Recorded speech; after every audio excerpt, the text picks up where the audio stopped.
outside and see if this house that we're at does have a master valve. As we can see here,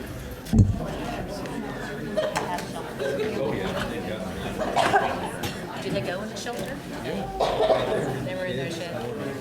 Already back.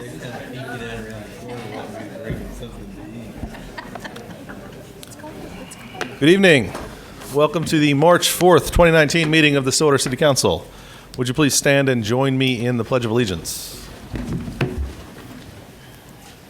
I pledge allegiance to the flag of the United States of America and to the republic for which it stands, one nation, under God, indivisible, with liberty and justice for all. I jumped the gun there and forgot to call the meeting to order. So, I don't know if that, I guess the pledge still has effect. All right, thank you all for being here. We do have 3 agendas tonight, so we'll jump right in and get started. The first thing we're going to do is item 3 on the City Council agenda, which is proclamations. This is a proclamation celebrating the 100th anniversary of the International Order of Demolay. We have representatives here? I'm going to go ahead and read this, and then I'll let you say a few words. Whereas the Order of Demolay is the premier youth organization dedicated to teaching young men to be better persons and leaders, and whereas leadership skills, civic awareness, responsibility, and character development are learned through a variety of self-directed, real-world applications and activities, building confidence, teaching responsibility, cooperation, and community service, and fostering trust, respect, fellowship, patriotism, reverence, and sharing. And whereas 2019 marks the centennial anniversary of the International Order of Demolay, and the Stillwater chapter has served the community of Stillwater since 1921. And whereas in March of 2019, citizens of Stillwater will join the members of Demolay to celebrate the 100th anniversary of the Order of Demolay, and the fact that the Stillwater chapter has been named the state of Oklahoma chapter of the year for 6 consecutive years. Now, therefore, I, William Joyce, Mayor of the City of Stillwater, Oklahoma, do hereby proclaim March as Demolay Month in Stillwater. Thank you. Would you all like to say a couple words? Yes. Please do.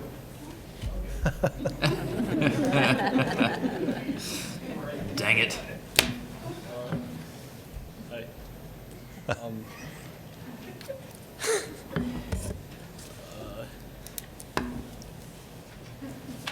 You don't have to. Thank you. It's yes. I'm sorry. Yeah. Well, thank you guys for being here. We appreciate it. We appreciate the service that you provide to the community. I'll bring this down to you.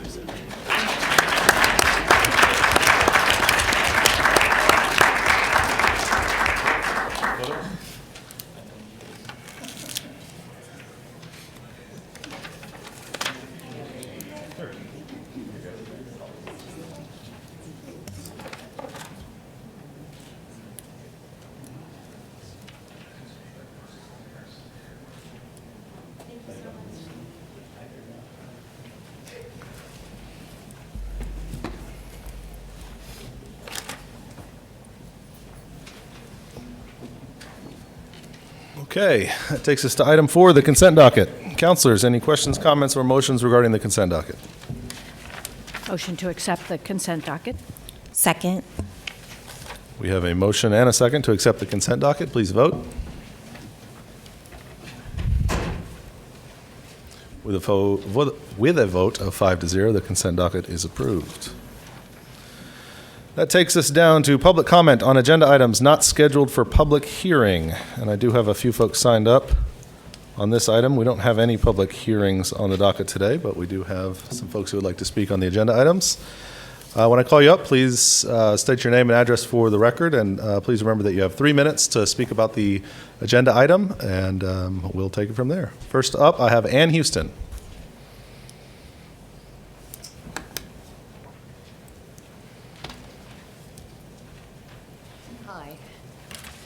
Thank you for letting me come up and speak. I didn't know I was going to be first up, but here I am. I'm just here to speak because I see on the docket today we are going to be talking about Block 34. And I am just very excited about it because my family's been in this community my whole life and before that. And downtown is an area that's really important to this town and to this community. And it's been a long time coming for something really exciting to happen down there. And there's been concerted effort with y'all's leadership. Thank you so much for leading the way and giving the kind of the laying out the outline for where this needs to go. I'm very involved in some other things downtown, and it's exciting. So we just need people to come to Stillwater. We need a reason for people to come to downtown and then stay in our hotels and stay in Stillwater, besides OSU athletics. And so I'm excited, very supportive, and I just wanted to let you know that. Thank you. Thank you. Thank you. Next, I have James Causley.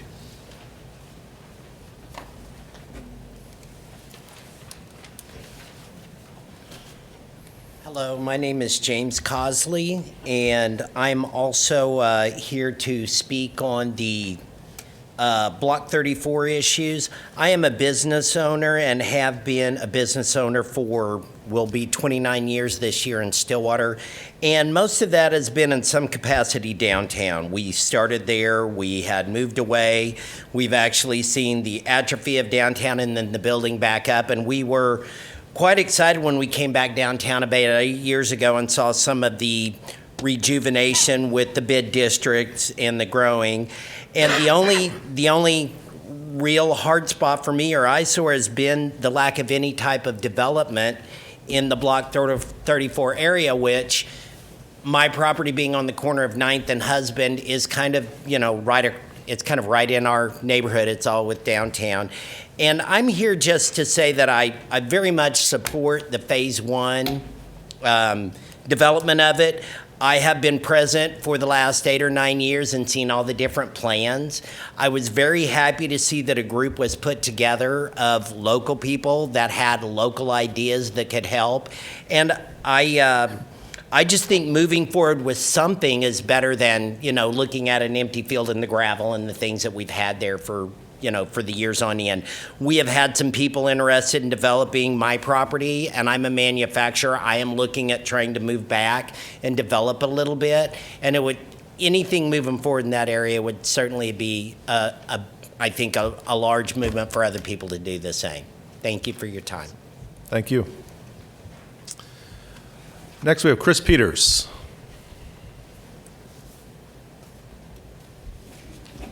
All right, Chris Peters, 1116 West Thomas Avenue. All right, I want to bring up the lack of outreach and communication from the Block 34 Trust to the public and the supposed success of events on Block 34. The bar to be an informed citizen is pretty high, but it's also impossible to reach when meeting minutes are posted months afterwards, and some of the materials distributed during the meeting are not put online for the public to review. The lack of outreach can be a cause of confusion. For example, I attended the December 10th meeting where Community Center Manager Stephanie Kinder reported on food trucks and tunes for 2018.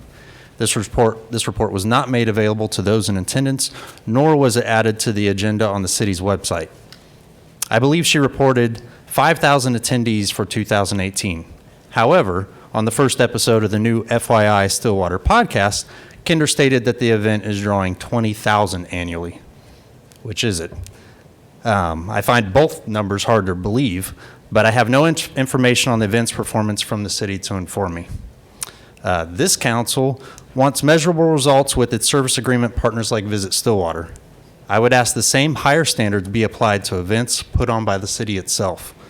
For example, can city staff show return on investment on food trucks and tunes from 2014 to 2018?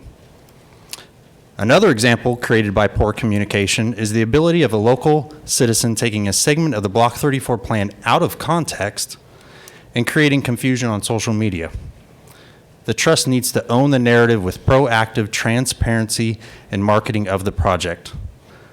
Posting meeting minutes is not enough. People should be excited about the trustees' progress and the ideas for the block. Instead, confusion is spreading among the community that already has low civic engagement. Every book and study on placemaking tells us that events and programming are the first steps to getting people interested in the space. If those events are successful, then you start building and investing in that space. I question the measurable success of events on Block 34.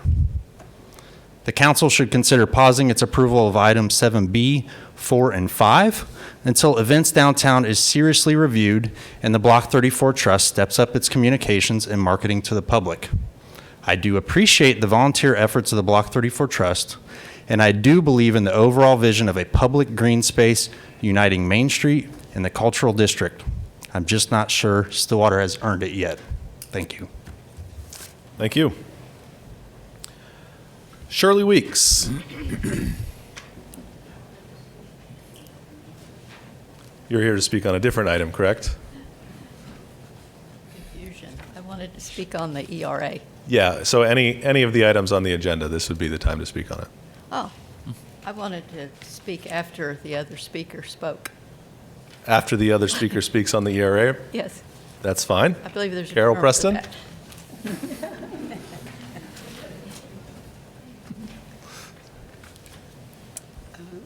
Carol Preston, 2310 Bridlewood Drive, Stillwater. I'm speaking on behalf of the Stillwater League of Women Voters in support of the council's resolution to the state legislature urging them to pass the Equal Rights Amendment. The League of Women Voters was founded by Carrie Chapman Catt in 1920, 6 months before ratification of the 19th Amendment.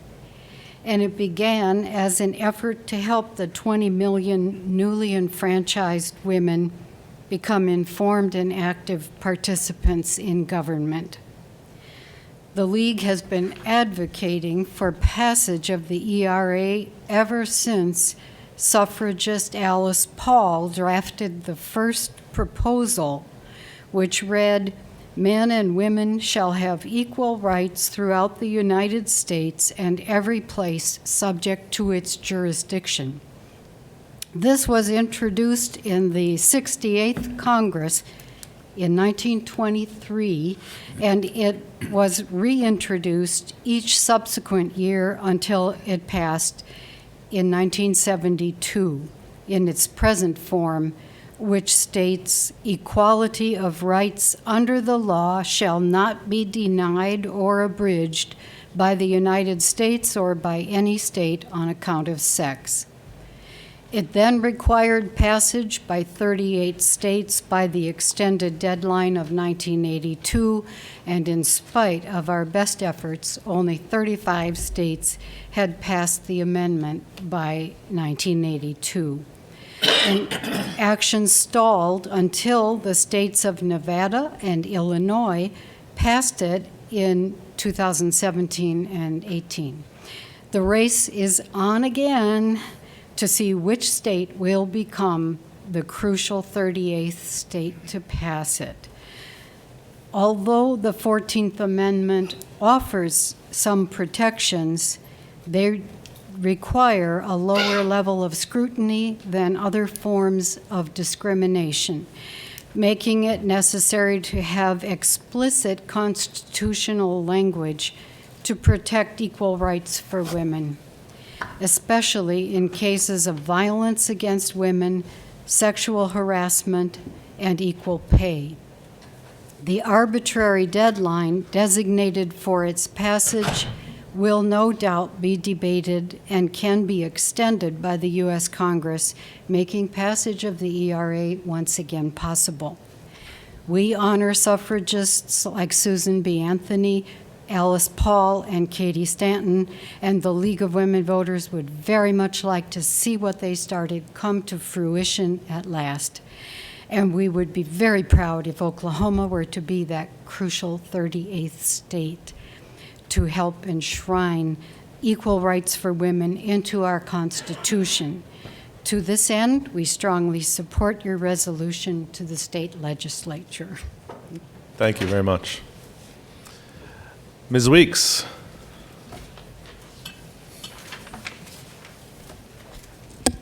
Shirley Weeks, 71 University Circle. I've worked on this issue for a long time, although I confess I wasn't from the very beginning. I just wanted to thank you for having this resolution on your agenda. I would be grateful and proud if our council passed this. So I urge you to vote in favor of the resolution. And thank you very much. Thank you. Okay, those are all of the sign-up sheets I had for people wanting to speak on agenda items. Anybody feel like they signed up that didn't get called on? Okay, thank you all for being here and for speaking.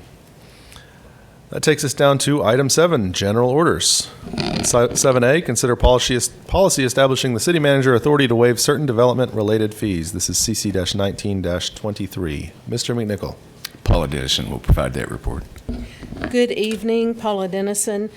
What we have before you this evening is, as y'all know, there's been lots of talk, a number of years of affordable housing.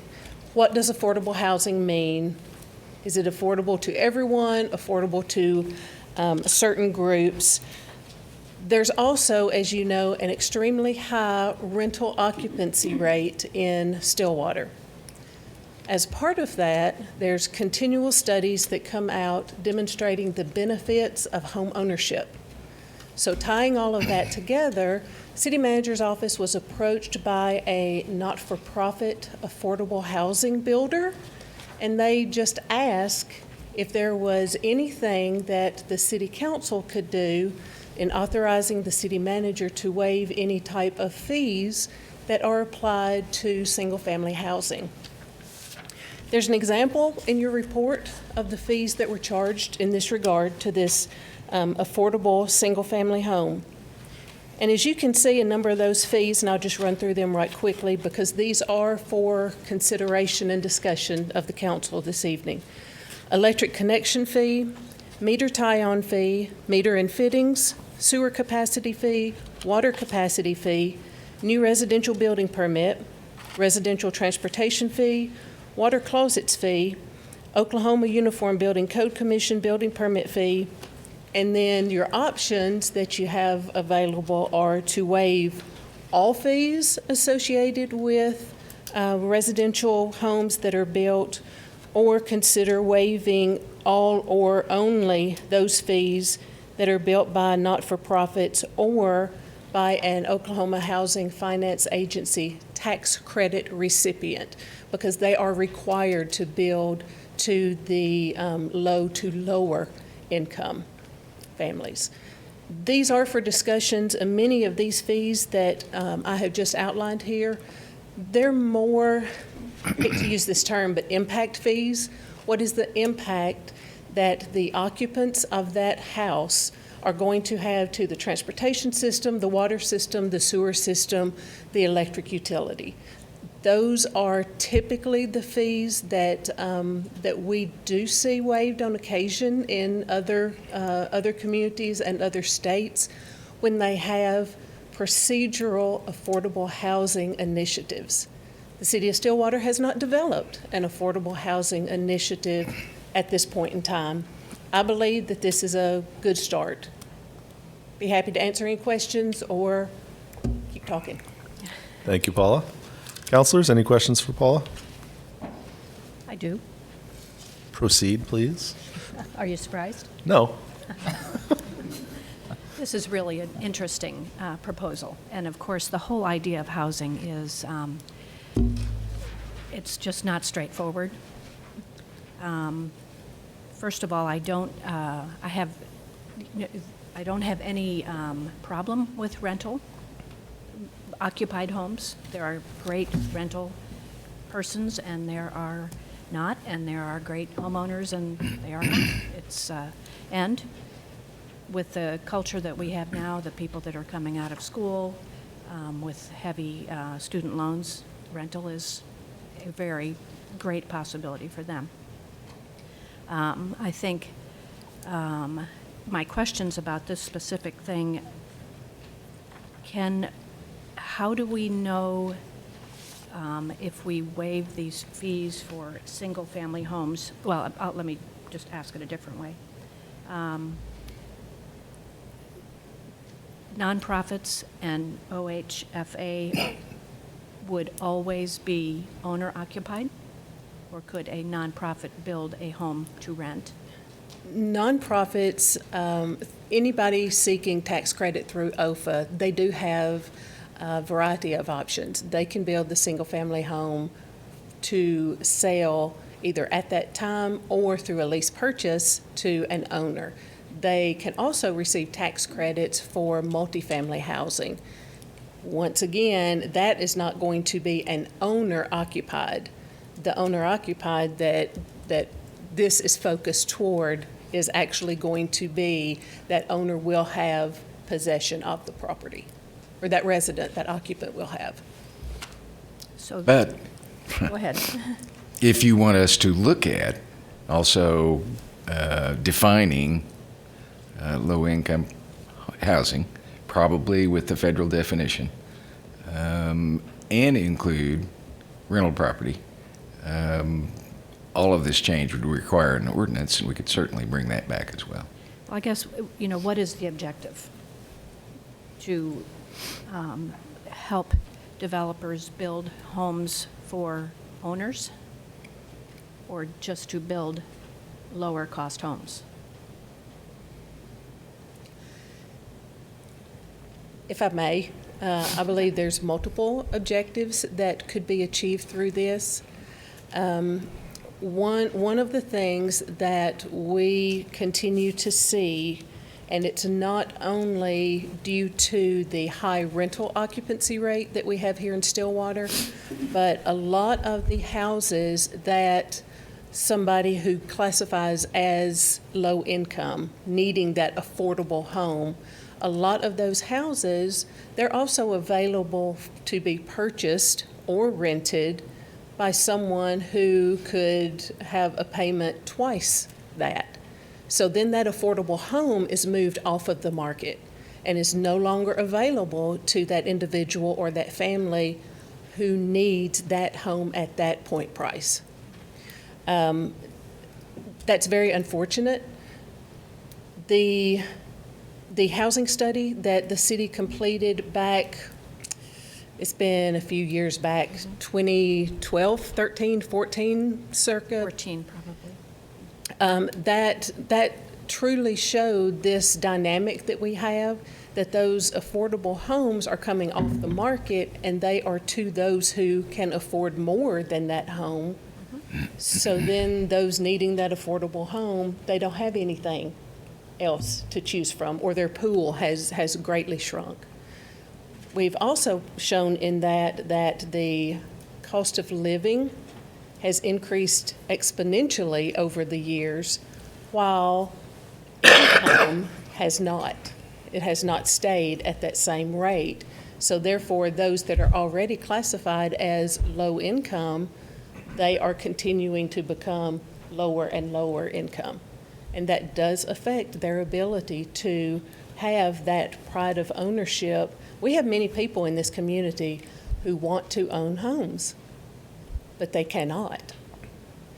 Either the home is not available or the price of it. We used to have a home buyers program that the city operated. The manager's office, we are beginning to have conversations about no matter what the outcome of this discussion is tonight, there is a need for the city of Stillwater having some form of an affordable housing initiative.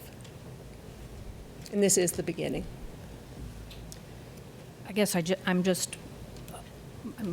all for building homes that are available for anybody who can afford to buy it at whatever level of income they have. Does this actually guarantee a large pool of homes for people who want to buy and own a home to live in, and not just Less expensive housing. less expensive housing that people with a lot of money can buy, and often for rental? Since the... We create another student housing market. Sure. Since the specific parameters of this are not established, here again, this is just opening the discussion to see if this is a place where the council was interested in going.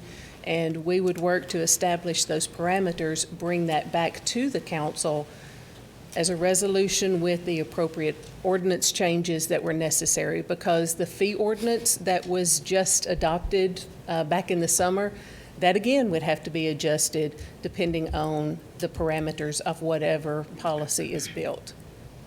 So I can't answer you directly in, we know what will happen with this.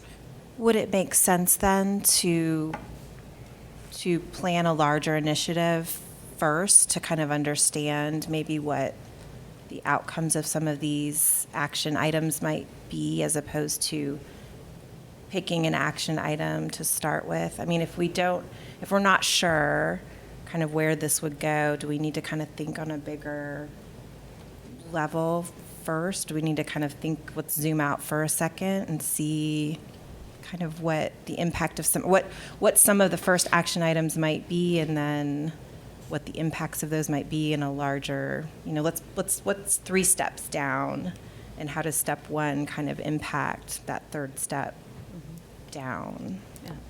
We certainly can. That extends the time, of course. I think that I really like what Councilor Jaloski said, and that, what could go wrong with this?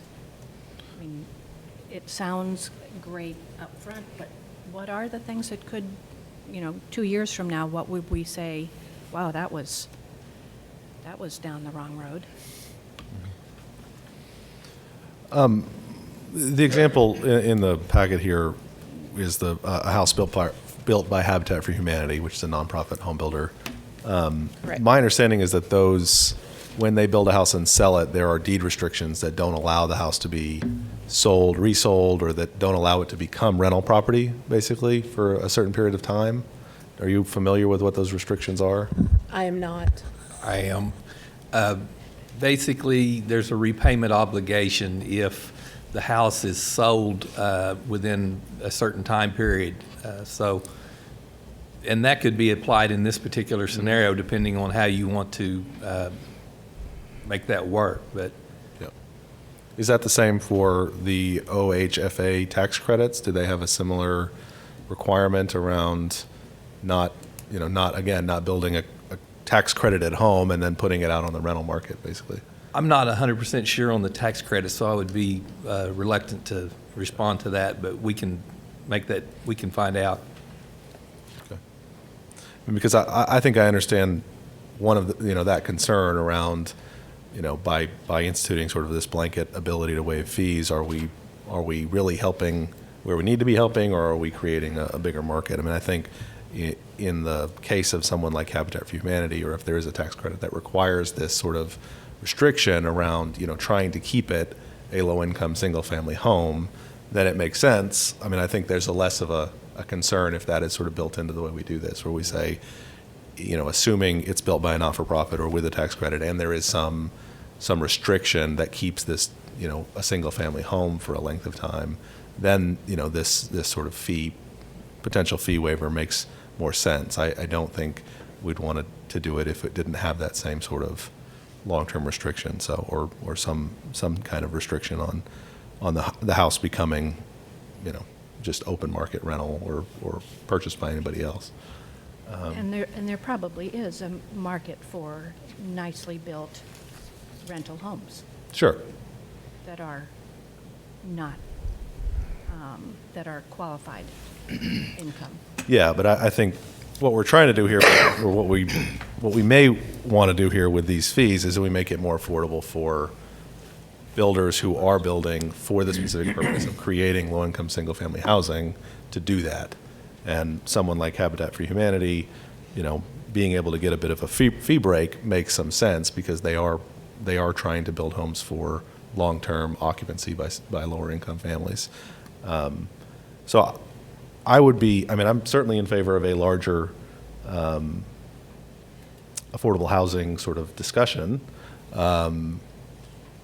But I'm also open to the idea of saying, assuming it's built by a not-for-profit entity or a tax credit entity that has some sort of deed restriction around it remaining single-family housing, to me that makes sense, that we would say, we want to encourage people to be in Stillwater building those types of homes, and allowing at least the possibility of a fee credit or a fee waiver in those cases makes sense to me. But we could certainly study that more. Well, it doesn't sound like we're exactly sure on the OHFA. Sure. So I would suggest that we study that a little bit more to actually know. And it just, not all not-for-profits are going to have a deed restriction. Sure. I mean, it needs to be, if that's what we actually want, it needs to be written that way. And this is I'm this is still into the bigger picture Mhm. also. this is something that's going to have to come back before us in the form of a resolution anyway. So I mean, that language could always be added to a resolution to state as such, right? I mean, put those deed restrictions into the resolution. Oh, yeah. Yeah.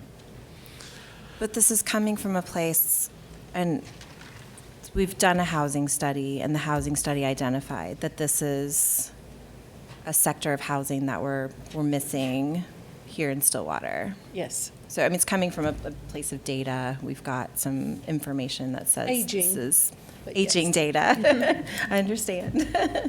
But I mean, obviously we should start there, right? We need to understand if this is something that our community needs. And if it is, I just want to make sure that we've kind of thought out the ramifications of some of those decisions and that it is built into a larger initiative and discussion, so that it has the most impact that it can have if that's a need in our community, but also so that we're not, 2 years from now second guessing that one decision that we made. Paula, do you have a sense of how many homes are built by not-for-profits or with these kinds of tax credits in Stillwater right now? Right now, the tax credits we're seeing are for elderly housing and in the form of apartments. Mhm. That's what we have seen the most of in the last 2 or 3 years. Prior to that, the tax credits through OFA were the single-family, low-income lease purchase, where all of your payment for up to 15 years went toward credit when you signed the bottom line after you stayed in that home for 15 years. So that, we had a large influx of those. That was probably 10 years ago or so.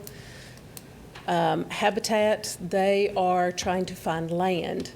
They have a waiting list. And when they find the land, they qualify the folks, and then they come in for the building permits. Numbers-wise, they might be, at this point in time, based on land availability, 3-4 houses a year at most. Okay. We've had a little difficulty defining single-family home also. In other contexts, yes, we have. Yeah. Yeah. I mean, I think those are Sure. pieces of the bigger discussion.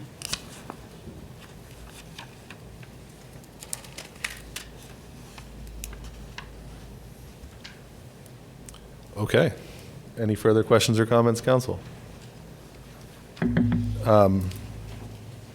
Paula, you have an alternative, you have a recommendation in your report here, authorizing the city manager to waive single-family housing construction fees except for hard costs and inspection services. I mean, it sounds like we're open to this idea, but we'd like to see a more robust picture of what it will look like. Yes, we would be happy to draft a policy, work with the attorney's office, and research the restrictions and put those in there and bring back to the council if you would like for us to proceed, at least taking a look down this road. Okay. I don't think we need a vote on that issue. We'd like to see that Thank you. as soon as you can get it. Thank you.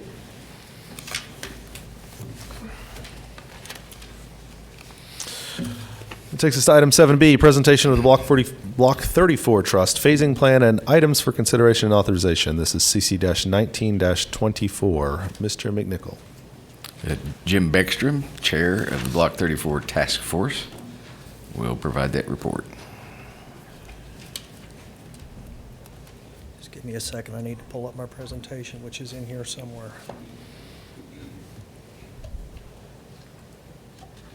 That's not it.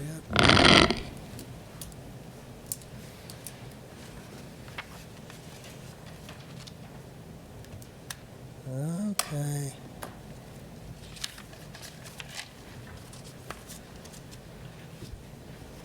I know they loaded it up here.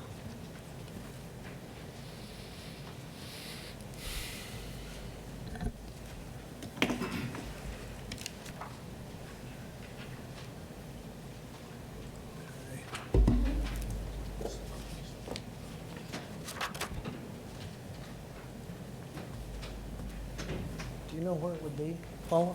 Or Patty, do you know where? I'm not seeing it. All I'm seeing is the report.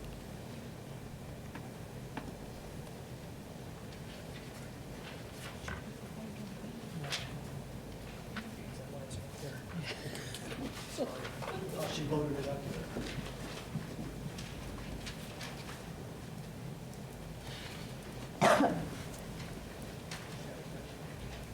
Sorry about that. I thought we already had it loaded up. Apologies.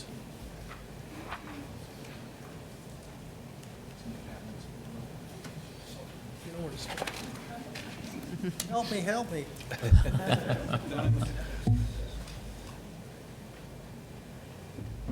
They tell me I used to be an engineer. All right, great. Sorry about that.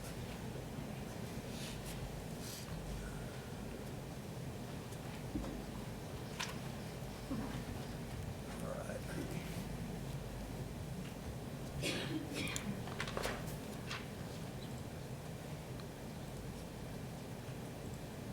Should be.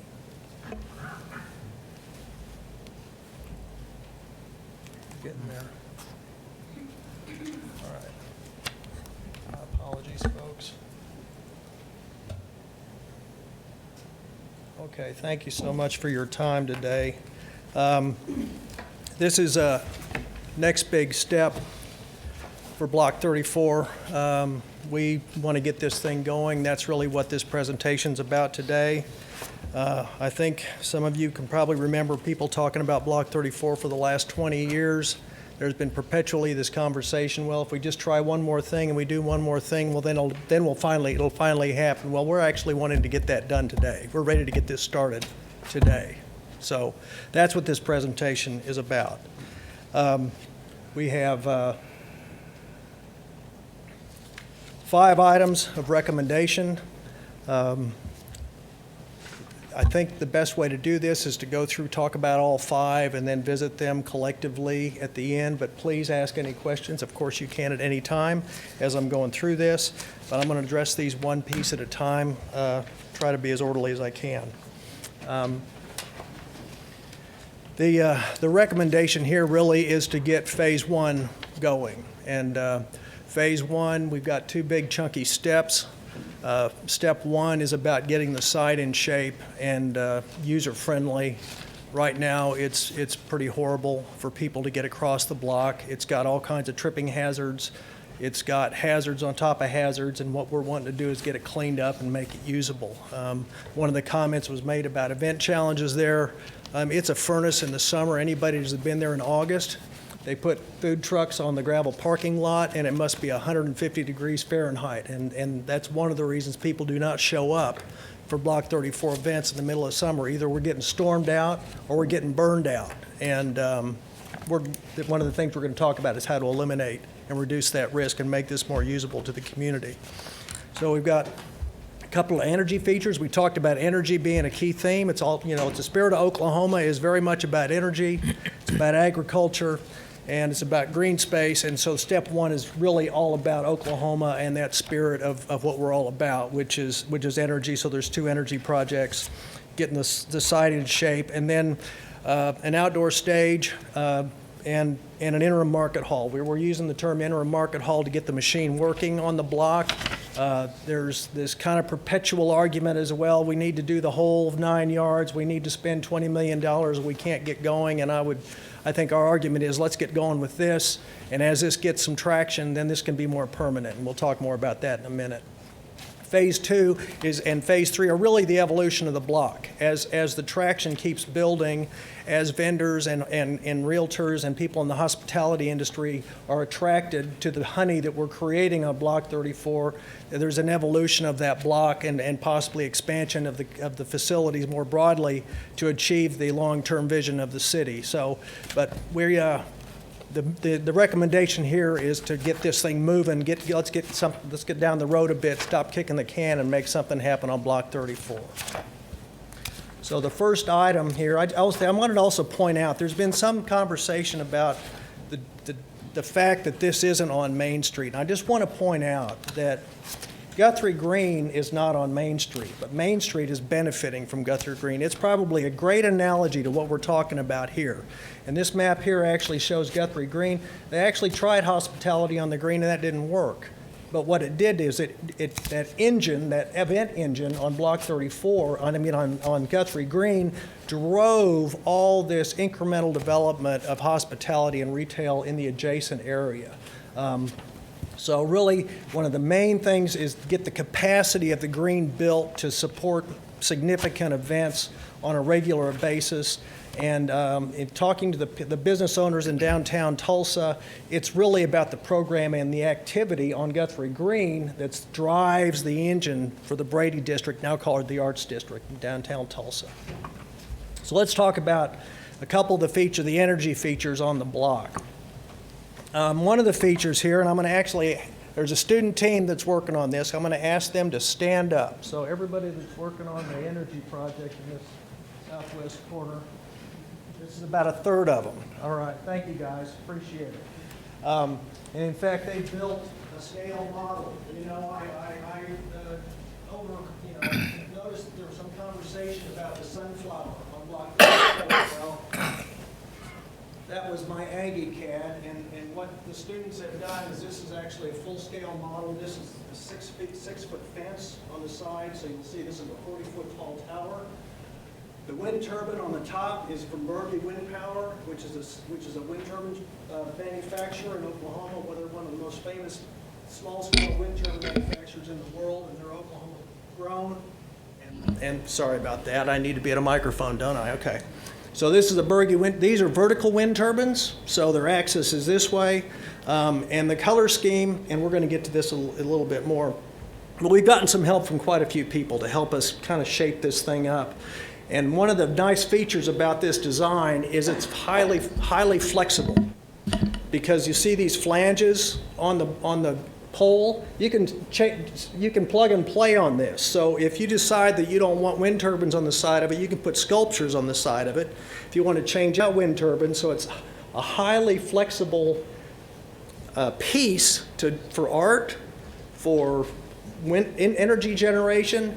We can add more power to this. We can add bigger wind turbines. So this ends up being a very highly flexible feature that can serve for forever. This pole is actually a power pole that's going to be painted, designed for very, very long life. So this is actually, any questions about this, about the sunflower feature before I go put it down? No? Yeah. You say sunflower feature. That doesn't look to me like a sunflower at No, it all. doesn't. Just so we're clear. Yeah. Okay. Yeah.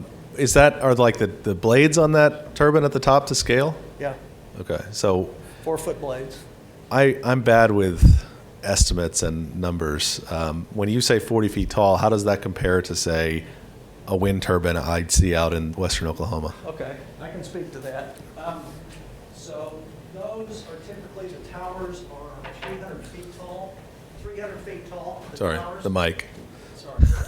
Those People towers watching about, on TV. Those towers are about 10 times as tall. Okay. That feature is probably 10 to 15 times taller than what we have here.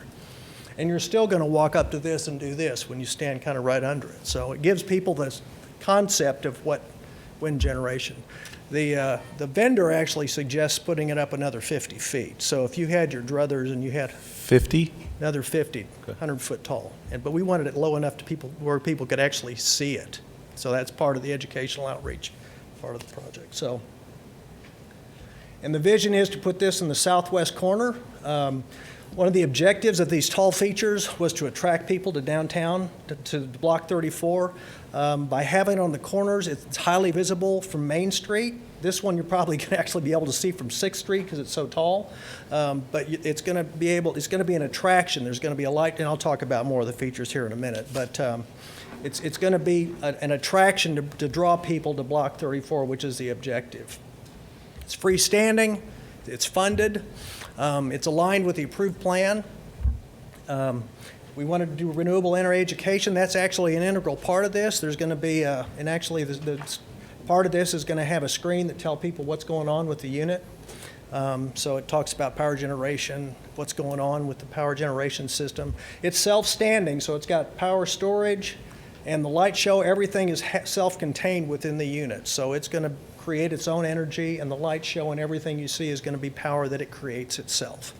I will tell you, since we're not yet able to tie into anything bigger at Block 34, it's going to have a lot of capacity that we're not using. It's got roughly probably 4 times, 5 times as much power generation capacity as it actually needs, but because of the way the load balance and everything works, and the solar panels and the battery storage, it's got some extra capacity for wind, because the wind doesn't always blow, so you've got to pick that balance up. But it's going to have a lot more capacity than what we're going to be able to use right away. Already talked about words. And it's movable. So there's one question, is this permanent? Well, there's 4 bolts you have to, they're big, don't get me wrong, but there's 4 bolts you have to cut loose, and you have to cut about probably 100 wires. You guys know the wire count better than me, but so you can disconnect it, you can move it and put it someplace else after this. So.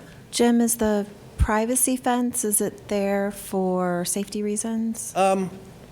Both, yeah. We wanted to keep people from underneath the unit, because when it's accumulating ice and things, we wanted the ice to fall down within the fence, so that was one consideration. The other was that there's solar panels and some control boxes that aren't sightly, so we're going to put those behind the fence. The other thing about the fence, and I don't want to elaborate too much on this, but it can become an art feature. We've talked with other folks about enhancing and creating that as a visual option too for us. And so we've already had conversations about adding some art features with the fencing itself, so it expands the value of the feature. Any other question? Okay. We've had a good group of folks. As I mentioned, already introduced a very small part of the team. We've had a lot of advisors. Vicki from the Trust and also from OSU Museum of Art has helped us. Professor Puya Jahanshahi, Professor of Graphic Art Design, has helped us with the concept, and they're going to be looking at painting. We've got all these vertical turbines that are paintable surfaces, so they're going to be looking at putting patterns and colors on those to enhance the artistic value of the feature. And also there's going to be a light show, so there's going to be a fairly elaborate light system associated with this too that's going to be computer controlled, and it's going to put on light shows at night, so it's very attractive day and night. We met with Anita Fields and Yannicka Fields. They provided some guidance. They're both Stillwater artists, both internationally acclaimed, and they spent some time with us and helped us with some thoughts around color. And that color scheme actually is a representative of the Native American color palette, and that's how that color scheme came about. It's reflective of a Native American color scheme. We've been very fortunate to have Tom Wallace from Wallace Engineering help us out with the foundation design and the civil engineering aspect of the project. We've had other professors at the university, and the students have done a great job working with railroad yard fabrication to get through the realities of putting this thing together. So this design wasn't just hypothetical. They've been engaged actively with the fabricators to make sure that what they're putting together is totally manufacturable and can be done professionally. So that's the overview of that feature. That's the big one. We'll go to the next one. The next one's got its own cool stuff. It's quite a bit smaller. The other feature is envisioned for the northeast corner, and it's about 15 feet tall. It's an integral wind and solar generation system. But it also has a weather station built with it. And so there's going to be real-time weather data and energy data that's going to be available on the Wi-Fi. The students are also building a website to go with this, and the vision is that this is ultimately mass producible, and that the students are actually designing this to be mass produced so that these could be sent out all over the planet. Schools and educational facilities all over the world could use these things. They're designing it so it can be assembled and manufactured anywhere, and that every one of these units would be on that website. So when they get their unit, they put it on the website, so a student could go on to a map of the world and pick on one of these facilities and know what the wind speed is, know how much solar energy is being created, and know what the weather is at that specific spot. So it's outreach, it's educational. The students have done a great job partnering with Stillwater Public Schools. We've worked with Emily Harris, STEM teacher at, sorry, I misspelled that, at Sanger, at the junior high. Was that at the middle school? Yeah, there we go, middle school, sorry, yeah. I'm dating myself, aren't I? So this is the smaller feature, and it's ready to go. They're ready to jump on this too. They've been also working with fabricators to make sure this is producible and safe, and thanks to OSU's Wi-Fi, it's going to be connected into the Wi-Fi system through the library, and so they've already tested it, so it's going to have that wireless connection. So it's going to be, as soon as it's installed and they hit the on switch, it's connected to the Wi-Fi and we're up and going. So that's the smaller feature for the northeast corner, and it also is movable. So just so everybody's clear. The timeline on these is really quick. They're ready to rock and roll on this as soon as we get the green light from the council. The fabricators are lined up. The painters are lined up. We're working with the city right now to get the foundation installation logistics finalized. And if students have done a great job getting this ready, so the vision is to have this thing up and going by the middle of April. So that's the timeline. Any questions? Yeah, so Jim, real quick, Yeah. just so that we're all clear, that the initial site for the large turbine was on the northeast corner. Can you kind of talk a little bit about why that was moved? There was some concern about the height of buildings and things like that. And Yeah, so let me go back to a map. That's probably the best way to speak to this. So the conversation, there's been multiple aspects of the move. One of the moves was simplicity of installation. There's quite a bit of infrastructure today in that corner. There's a parking lot there. There's kind of other things going on that for us to move ahead in kind of the most cost-effective way, that was tending to push this bigger feature from that northeast corner to the southwest corner. So that was part of it. The other part of it, and I got a good lesson of this from my students, is that, Mr. Beckstrom, you do not want this big feature downwind of your structure. A predominant wind is from the south here. Well, if you look at where the market hall is, that's all downwind of the market hall. So to get this thing over to where it's got its own air, get it over on the west side of the block. So there's a technical reason to put it on the west too. The design basis, what we understand from the city is that you want to be a fall radius away. Now, yes, they're designing this so they don't fall, don't get me wrong, but any tower, you want to be able to have it safely not fall on an occupied building, and so all the setbacks are certainly meant to comply with that. Okay. Did that answer your question? Yeah. So I mean, it just wanted to make clear that we have looked at. I don't know if you call it a wind study, but somebody's looked at the power generation, at one place versus the other, and it was deemed that this was a better site for that. Yeah, if you want like an hour and a half lecture on that, I could have one of these. Yeah, I would understand about 5 minutes of that lecture, I'm afraid. But good to know that has been looked at. And you, just real quick, you had mentioned too that initially the capacity generated by this turbine is going to exceed its load. When all is said and done, are we looking at this as something that would power the whole of Block 34 individually? That's a trick question. You didn't know that, but it is. So it depends on what we do on Block 34, right? Fair enough. Okay, but the vision is that this, even at maximum capacity, even if we were able to put as much turbine capacity on this as we could imagine, I don't think we're still at the 15 to 30 kilowatts that a Block 34 full development probably is going to look like. And so, if you looked at the map, we had multiple turbines, and there's really nothing that prevents us from putting up 2 or 3 more turbines in this same area. In fact, this is OSU has been very lucky to be connected with a vertical wind turbine manufacturer which are really kind of awesome because they go up, and so your blades, instead of being 30, 40, 50 feet long, you just have a very tall column, and those lend themselves, I think, very well for further expansion in that southwest corner. So arguably, you could end up with a small wind farm of sorts in that southwest corner ultimately. Yeah. Okay. Jim, I had some questions from folks about studies on effect on birds and wildlife in the area, and whether this, especially the light show, is going to attract birds to the tower and potentially be harmful to them. Have you done any studies on that? I don't know why this would be any more problematic than anything that has lights on it, like a radio tower or like the hospital. But so you guys haven't? We have this was not from done a university light folks study about per se. Study No. on effect on. No, but we can do that. Okay. Okay. And then my other question at this point, when we talk about it being funded, part of this is in the plan is the city providing in-kind donation of. Do we have any sense of the value of that in-kind donation, both in the installation and then the operation and maintenance of this facility that the city will take on once it's built? Do we have a sense of what that actually looks like in terms of value?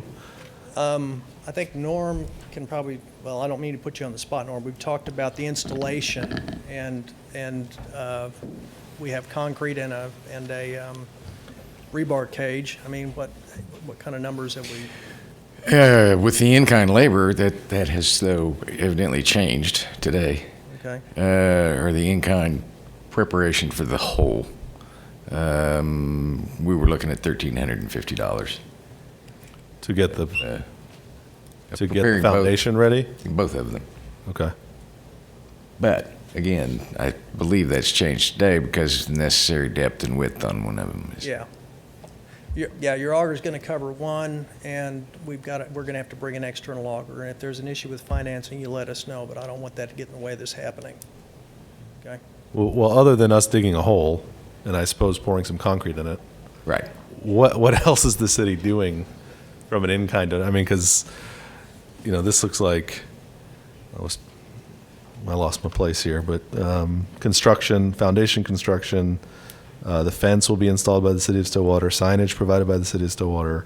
Have we costed out all of those additional donations at this point? That would probably be another $500 at most. So a real nice fence. Pardon? A real nice fence. It'd be a nice fence, yes.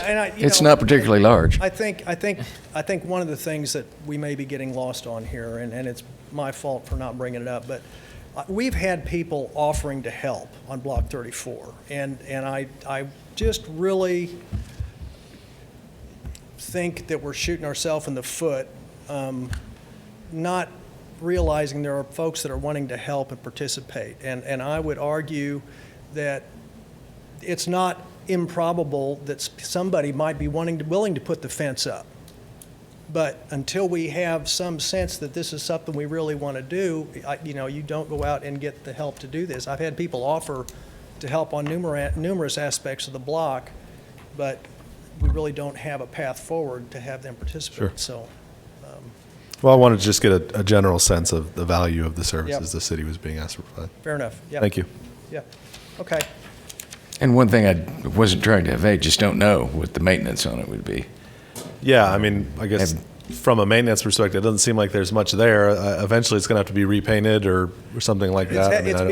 It's being painted by a professional paint company. They're putting on a two-phase. Now, jump in, Thomas, if I got this right.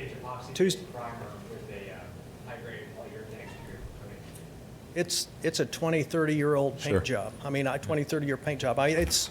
You're probably going to want to take it down by the time the paint's gone. Well, in terms, though, of say, the technical elements of the lights and the functioning of do we have folks here at the city who are, I guess, going to be trained in that? I mean, we don't operate any turbines. We're putting together an operating manual. That's one of the deliverables for the team. All the lights are LED, ultra-long life. So what's the life expectancy for these LEDs, 20 or 30 years? 14 years if you're on 24 hours a day. Okay, 24 hours a day, 14 years, so we can back calculate that.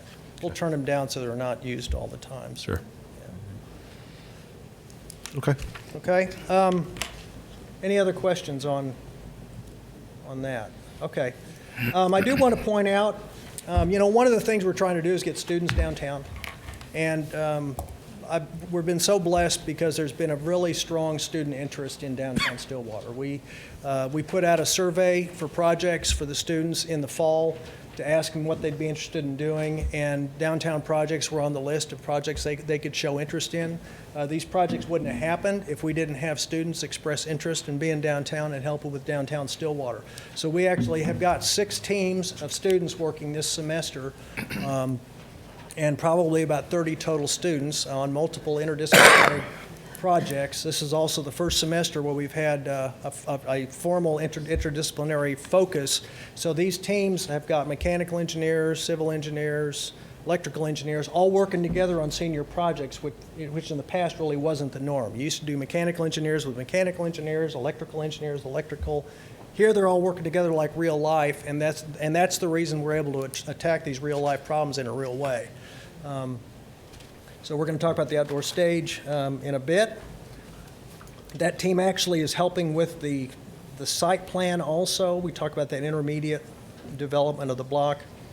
And we have another team. One of the visions was to have a well field on Block 34, so there is a team that's looking at a ground source heat pump loop that includes Block 34, Stillwater Community Center, the Prairie Arts Center, and the library. They're looking at a ground source heat pump system that connects all of those together with the well field on Block 34, and they're understanding how it's all like they're doing economic analysis. It's a feasibility study, and that's all connected, and I think they're coming up with some good results. I think the city's going to save tens of thousands of dollars as a result of their work. So going to the next request is to approve to design to get a design, do design work on the block, get the north and west alleys pulled out. If you think about the way the block is set up right now, there's alleys running a north and south alley, another tripping hazard on the block actually, and we have an east-west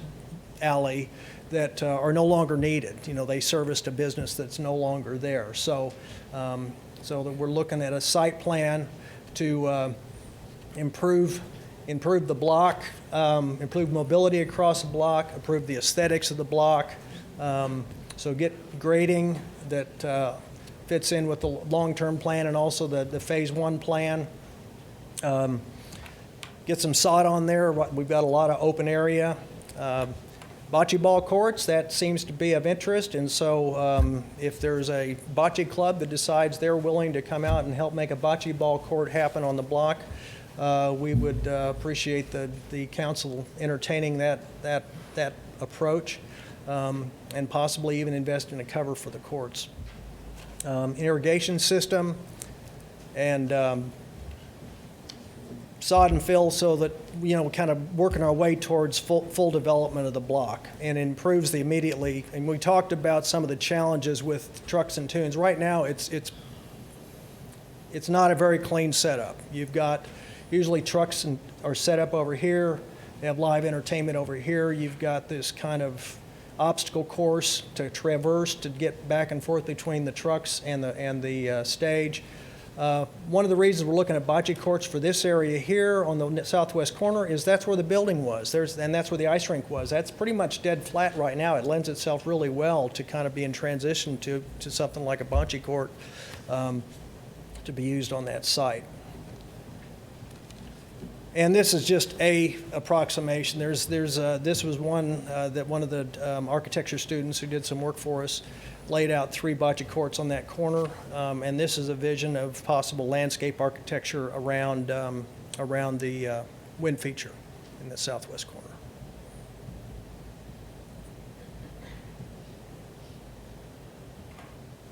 So next item is the outdoor stage. We, and I apologize, I had a typo in your report and did not get the features properly identified for this in your report. So what we asked, and actually I'm going to ask the outdoor stage team to stand up. This is a small portion. Thank you.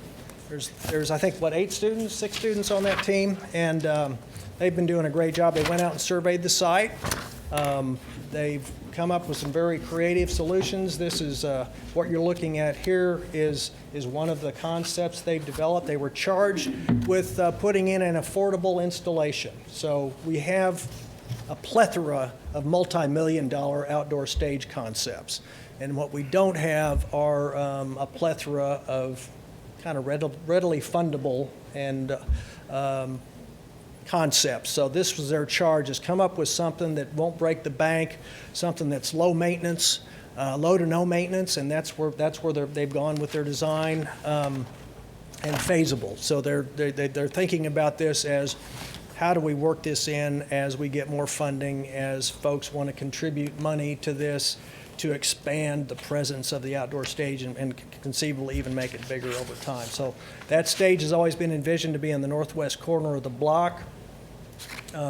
This profile on the bottom right-hand corner gives a sense of what the team is envisioning being the outdoor stage project that they have in mind. So the stage is here in the center here, and then we have these retaining walls, this kind of entrance to the block around and by the stage. So that's the presence from the outside. So these are some views of the stage from different angles, and you can see slightly different material selections and concepts within the block, within the designs.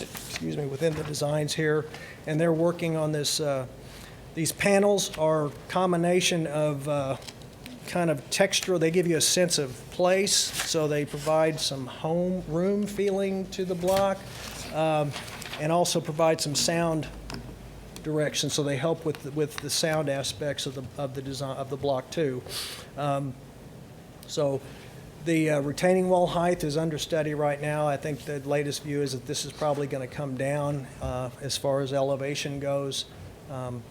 And one of the things we've talked to Vicki about and other is the artist look at this, goes, these are also art surfaces too. So you end up creating these panels that can be art as well as kind of functional items for the stage. I just wanted to show you a couple of analogous stages. Like I said, we've got the multi-million-dollar sketches floating around out there. And what's interesting is you look at the stage on Guthrie Green, and yeah, they may have spent $1 million on that. It just doesn't look like it. But they had infinite money. They could have spent $20 million on a stage, but they elected not to. And it still works, and the engine's still working. The event engine is working great on Guthrie Green.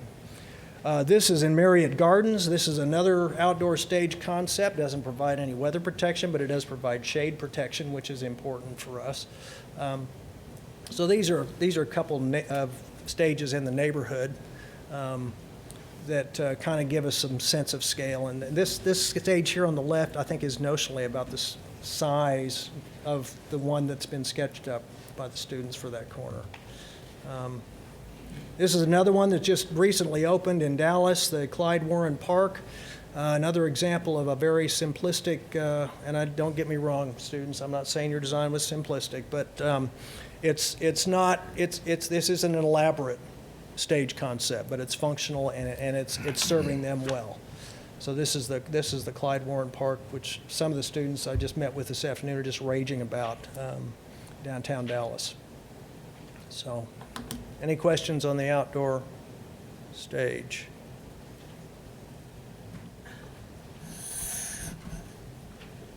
When you say affordable, yeah, how is this going to work?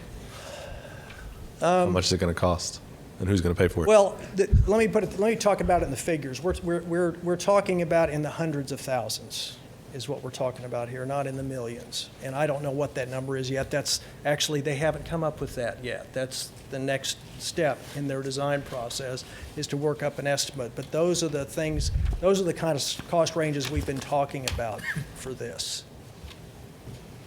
What about for the grading and sod work? Have not worked that number up. And we're not asking the city for money to do that unless they want to participate. That's really your call.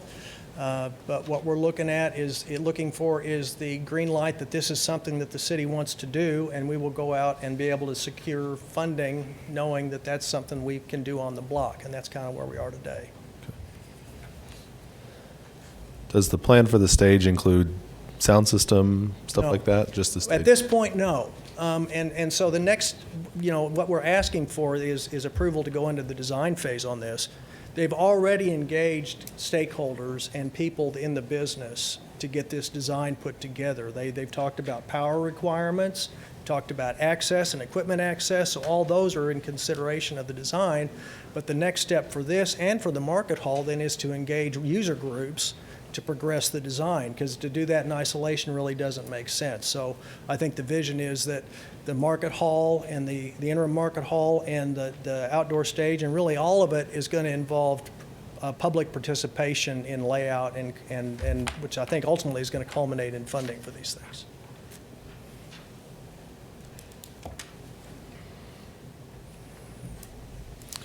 Any other? Yeah? No? Okay. All right, next, last. Interim Market Hall. We have been bantering around Market Hall forever on this block, and there are so many different definitions of what this Market Hall can and is supposed to do. What we're proposing is an interim step, and it's not irreversible, and I think that's super important here. This is not a one-way street. The fabric structure concept that we're discussing here, ultimately the design work needs to be done, but there is a lot of romance to this concept because it goes up fast and it comes down fast. And it has so many attributes. It has natural lighting. You actually don't have to have electricity in it from the start for it to work. So there's kind of all these benefits of this that make it kind of a simple, soft start for the market hall, and then the event engine starts building up and supports further development of this structure. And so you may elect to pull the whole thing out and put it someplace else or sell it. You may elect to take part of it out and start putting restaurants in. It's kind of like bringing bees to honey. I mean, this is about getting the event engine working on Block 34 and attracting the activity, attracting the business. This is kind of the full pack. When you think about what we offer with the interim market hall, you have the ability to host very large-scale events downtown undercover. All of a sudden, your trucks and tunes is no longer weather sensitive, more or less. I mean, about half of them were rained out last year, and a couple of them had to be rescheduled. Well, that is like the kiss of death. You want to get people downtown, but that if you keep changing the schedule, it falls off their calendar. And so whatever you can do to get that consistency into the event system is going to help tremendously. And that's really what this is about. This creates tremendous flexibility to host events on the block. It also creates a great venue for kiosks, for business people to kind of show their wares, and just tremendous amount of flexibility. So that's the vision. This concept that we're showing here actually allows unimpeded parking, so you could leave your parking basically as it is, and whenever you had events, then you would have to clear out the parking lots, which is what we have to do now. If we have a car show, for example, downtown, we clear the parking lots out. So that's kind of the same thing here. And this is just, I had one person in town that has a lot of exposure to commercial real estate. He was in the banking business, and this is one of the first things he said is, if you did 3-on-3 basketball, I guarantee this thing would be paid out in 5 years. So this could actually host that sort of event. We've actually got multiple basketball courts downtown on top of something like this. It has the ability to host large music events, and one of the cool things about fabric structures, you can project on them. So all of a sudden, your structure can be a really big art feature downtown Stillwater. And this is just to give you an idea of one of the hoop designs that has come from the supplier. We're not locked into a design yet, but this, for example, this is 30 feet at the crest. So this structure here is 50 feet wide, 30 feet at crest. We're also looking at a 73-foot building that's about another 6 or 7 feet taller in the middle. So Any questions on that? Okay. I guess my only question on that would be, what exactly do you want us to give you authorization to do with that at this point? Well, I'd like authorization to go find somebody to pay for it and know that there'd be a willingness to let them do that. Okay. I think that's what the request is. Well, it says approval of plan to design and install an interim market hall. Yeah. And I don't know that we really have a plan to install an interim market hall that we could approve at this point, right? I mean, you guys aren't anywhere close to the install phase of something like that. Or you just want approval that at this point you wouldn't have to come back to us at any point in the future when you're ready to build it? Because that seems a little That would be awesome. ahead of schedule. I think that's the ultimate request. And I Okay. think what we're wanting is approval to get this thing going. And so you need to communicate to us where that stop Sure. point is. And I think, but right now I guess we're not feeling necessarily empowered to go out and get funding and to proceed with development of the block. Okay. So. Counselors, any other questions on the market hall issue? No. Jim, there are a number of things that I like, and it's a tough spot to be in, just kind of walking around saying, maybe this will go. And at some point, we have to say, yeah. That's why I'm here, yeah. I really like the irrigation. I really like getting the block walkable and looking nice. Absolutely has to have irrigation. That does include burying utilities. My understanding is go ahead. You will see that next week. Proposal to bury utilities there next week. Okay. And to have appropriate electrical outlets so that any food trucks can plug in, not use generators. Yes.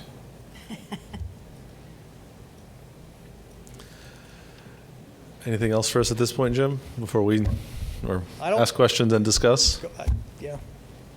Jim, I just wanted to ask you, how in stone are you as far as trying to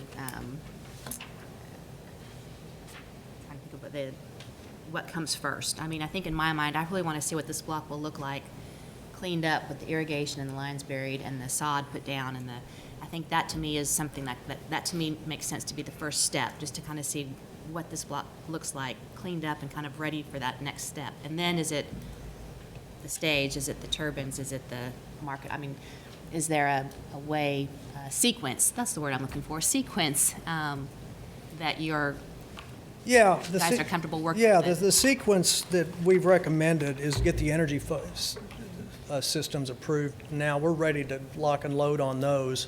And you can build around those. They don't prohibit anything else from happening on the block, and they create an immediate attraction to the block. To me, the first three fit together nicely, which is getting the block cleaned up, getting the energy features up.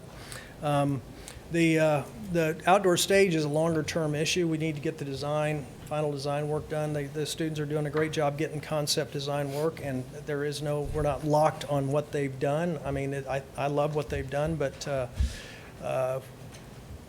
we want to be able to go to that next stage of design on that.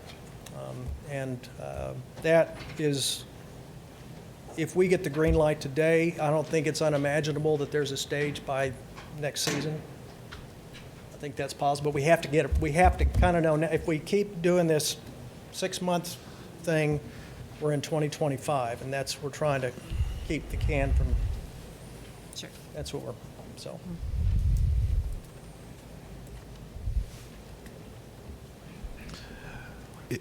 Jim, is the stage design you guys are talking about at this point, is that what you envision being the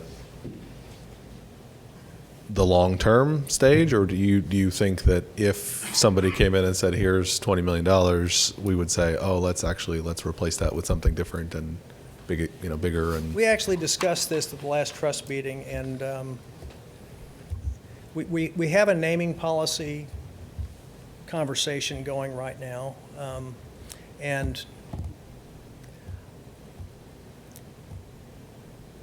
I don't know how to answer. I would think that if somebody was willing to give $100,000 for a stage and then somebody came in with $20 million, if that person was really civil-minded, they would probably say, okay, I'd just put a plaque over in the corner so, they know I was here first or something, but, Okay. yeah. So the idea is that whatever the stage cost is going to be donated. Yeah. So we're going to have okay. Yeah, and It's going to be designed as not a temporary feature. Exactly, it's not designed as a temporary feature. Yeah. But unlike the market hall, Yeah. which is very clearly an interim step, right? If once we got some real funding, then we'd go through and build a permanent structure that housed similar features. Yeah, and this is always going to be a chicken and egg thing. I mean, it's always going to be a chicken and egg, because if we keep waiting for the $20 million stage, we're never going to get a stage. So what we're recommending is let's move something that we can get funded. And if somebody shows up with $2 million in the next 3 months to get it done, that's great. But it's time to move forward on this, and that's what we're recommending. I think too, momentum follows momentum, right? Yeah. And money follows money. Yeah, exactly. We need a catalyst to get it started. I agree with Elaine. I really, really like the idea of getting the block cleaned up. I think in terms of, placemaking, I know that was mentioned earlier, and having that programming help drive placemaking, I don't think we're really set up to be successful in that right now because of the shape of the surfacing there. You're right. You don't feel comfortable walking, certainly not walking at night, I think, in that area. I think so giving ourselves that clean slate to understand, okay, we've got this clean slate. Now let's see what programming can be drawn here. I think that's a really, really important step. And I also think, in all the redevelopment that I've seen on some of these types of blocks in cities all over the country, this natural process of getting it kind of primed and then having these transitional uses, that again will drive the programming, which will drive the momentum, which will hopefully drive something more permanent. And I think that scenario is the scenario that we're hoping for. But we have to start somewhere because, again, momentum drives momentum. I'd like to commend everyone that's involved in planning the different facets of Block 34. I'm impressed that you have pulled in the students from OSU and experts in the field to do this, because that to me shows momentum too and interest, and I think that can spread. I think Chris Peters brought up a very good point earlier about the public seeing what's happening, and I think that first step in cleaning that block up and presentable, I think makes it a little bit more realistic to people that this is really happening and this block can continue, like you said, have the momentum and things happen. And so I'm excited. I do have one question as far as, because sorry, Dad, I'm not a scientist. The wind turbine, is there a video, or I can't, I'm trying to fathom lights going everywhere, and my mind doesn't, I can't process that. Is there a visual or a video or something that shows how this actually works? Or This is the only one like it on the planet. This is Stillwater. This is it. This is custom Stillwater right here. I just didn't know if in the design phase, if there's a... But I think are the lights, is it like Broadway lights, shining up spotlight Batman kind of stuff, or is it? They're working on that now, and I'm just about to call one up here, and they may throw something at me here in a second if I don't say this right. But we're looking at putting LED strips on the bottom of all these bars, okay, and they're going to be programmed, and so they're looking at possibly doing spiral type shapes up and down. There's a collection of spotlights that will be pointing up to give different perspectives, and possibly, I know, and I don't know where you are, jump in here, guys, if I misspeak, but we've talked about putting some spots on the arms themselves so they can point up to the different blades, and it's going to be dynamic. So there's going to be this kind of perpetual light thing going on, and we've even talked about having motion sensors so it changes when you get next to it. So something kind of akin to anybody that's been to Pops, the pops. Better than pops. Yeah. Good. I mean, that's perfect answer, Jim. That's kind of what I'm envisioning as you're Right? kind of saying. Better than, yeah. Nice. Yeah, more better. Well, and certainly we see, the Skydance Bridge in Oklahoma City has a lighting feature to it. I mean, a lot of those kind of key urban kind of art installations kind of have a light component, makes them a little more dynamic. And I think it's really hard to gain consensus on art, isn't it? It is. Funny how that That's is. kind of the Everybody point. has two or three opinions. Yeah. On everything. So. Well, in my mind, it also could be a learning feature, and I think as we think about those possibilities, I think that bodes well, and also a good representation of what the state is and what the community can be. So I like the fact that it's original. So Again, I really like having it cleaned up and just really attractive place to want to be there, just with good grass and level. And I think the turbines, right now it's really a huge space. There's no sense of coziness there at all. And even though they're not, they're tall and they're visible, but the turbines begin to give some, this is a definition to the area. Exactly, yep. And so those top three, plus the bocce ball court, I really like that. Thank you. Yep. And something I can actually do. And the last two, 4 and 5, are, you are asking us to approve the plan, design, and install as funding is secured. I mean, it sounds like you're a little bit farther ahead on these top three. Yeah, we are. I mean, the top two are funded, and we think the number 3 is reachable, near term. Do you see those coming in as actual private donations, or do you intend to pursue grants? Grants seem to be such a long wavelength. I think that if we play the grant game, it's going to be 20 years before we have this thing sorted, and I don't think we want to wait that long. So the vision is we've been talking about private funding for that, for the sod and the grading. I just was wondering for the larger structures, if there was any thought to. We have, and again, we've got the trust is here tonight, and the folks involved in securing funding. We've been working on this for a while. The grant numbers are just, we just don't have access to $10 million grants. If we were in a little bit bigger city, we would have access to these bigger funds. But, we're talking, even this economic outdoor stage that we're talking about is kind of on the upper end of kind of any grant we've really seen available. So I think there's opportunity. Maybe the bocce ball court, we could get a grant for that, but, I don't. I was just curious as we talk about timing for those other things, or in terms of giving, that's not permission, I suppose, but just giving you kind of that green light if you're pursuing, that could be important for pursuing grants. That could be, obviously, it's important even if you're talking to private donors, that there is, absolutely some permission that this is wanting to move forward. Yep. But obviously, we'd want to see it. Vicki, you jump in here. Am I misspeaking? Is that? Absolutely. The National Endowment for the Arts, Art and Public Places, community building grants, it will help us leverage opportunity. There's no doubt. It's about a year and a half, 2 year timeline, so some of the bigger picture items, we can get help for that. Absolutely.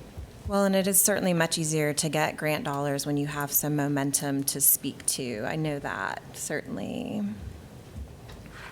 I think also Chris's point about publicity and getting feedback, and Will's questions about, how much will this cost and how much will this cost.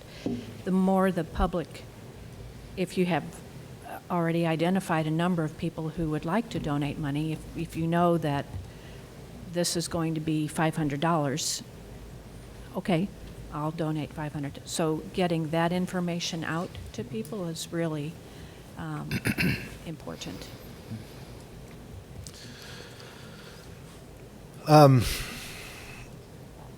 I have a few comments and questions. Probably more comments than questions at this point.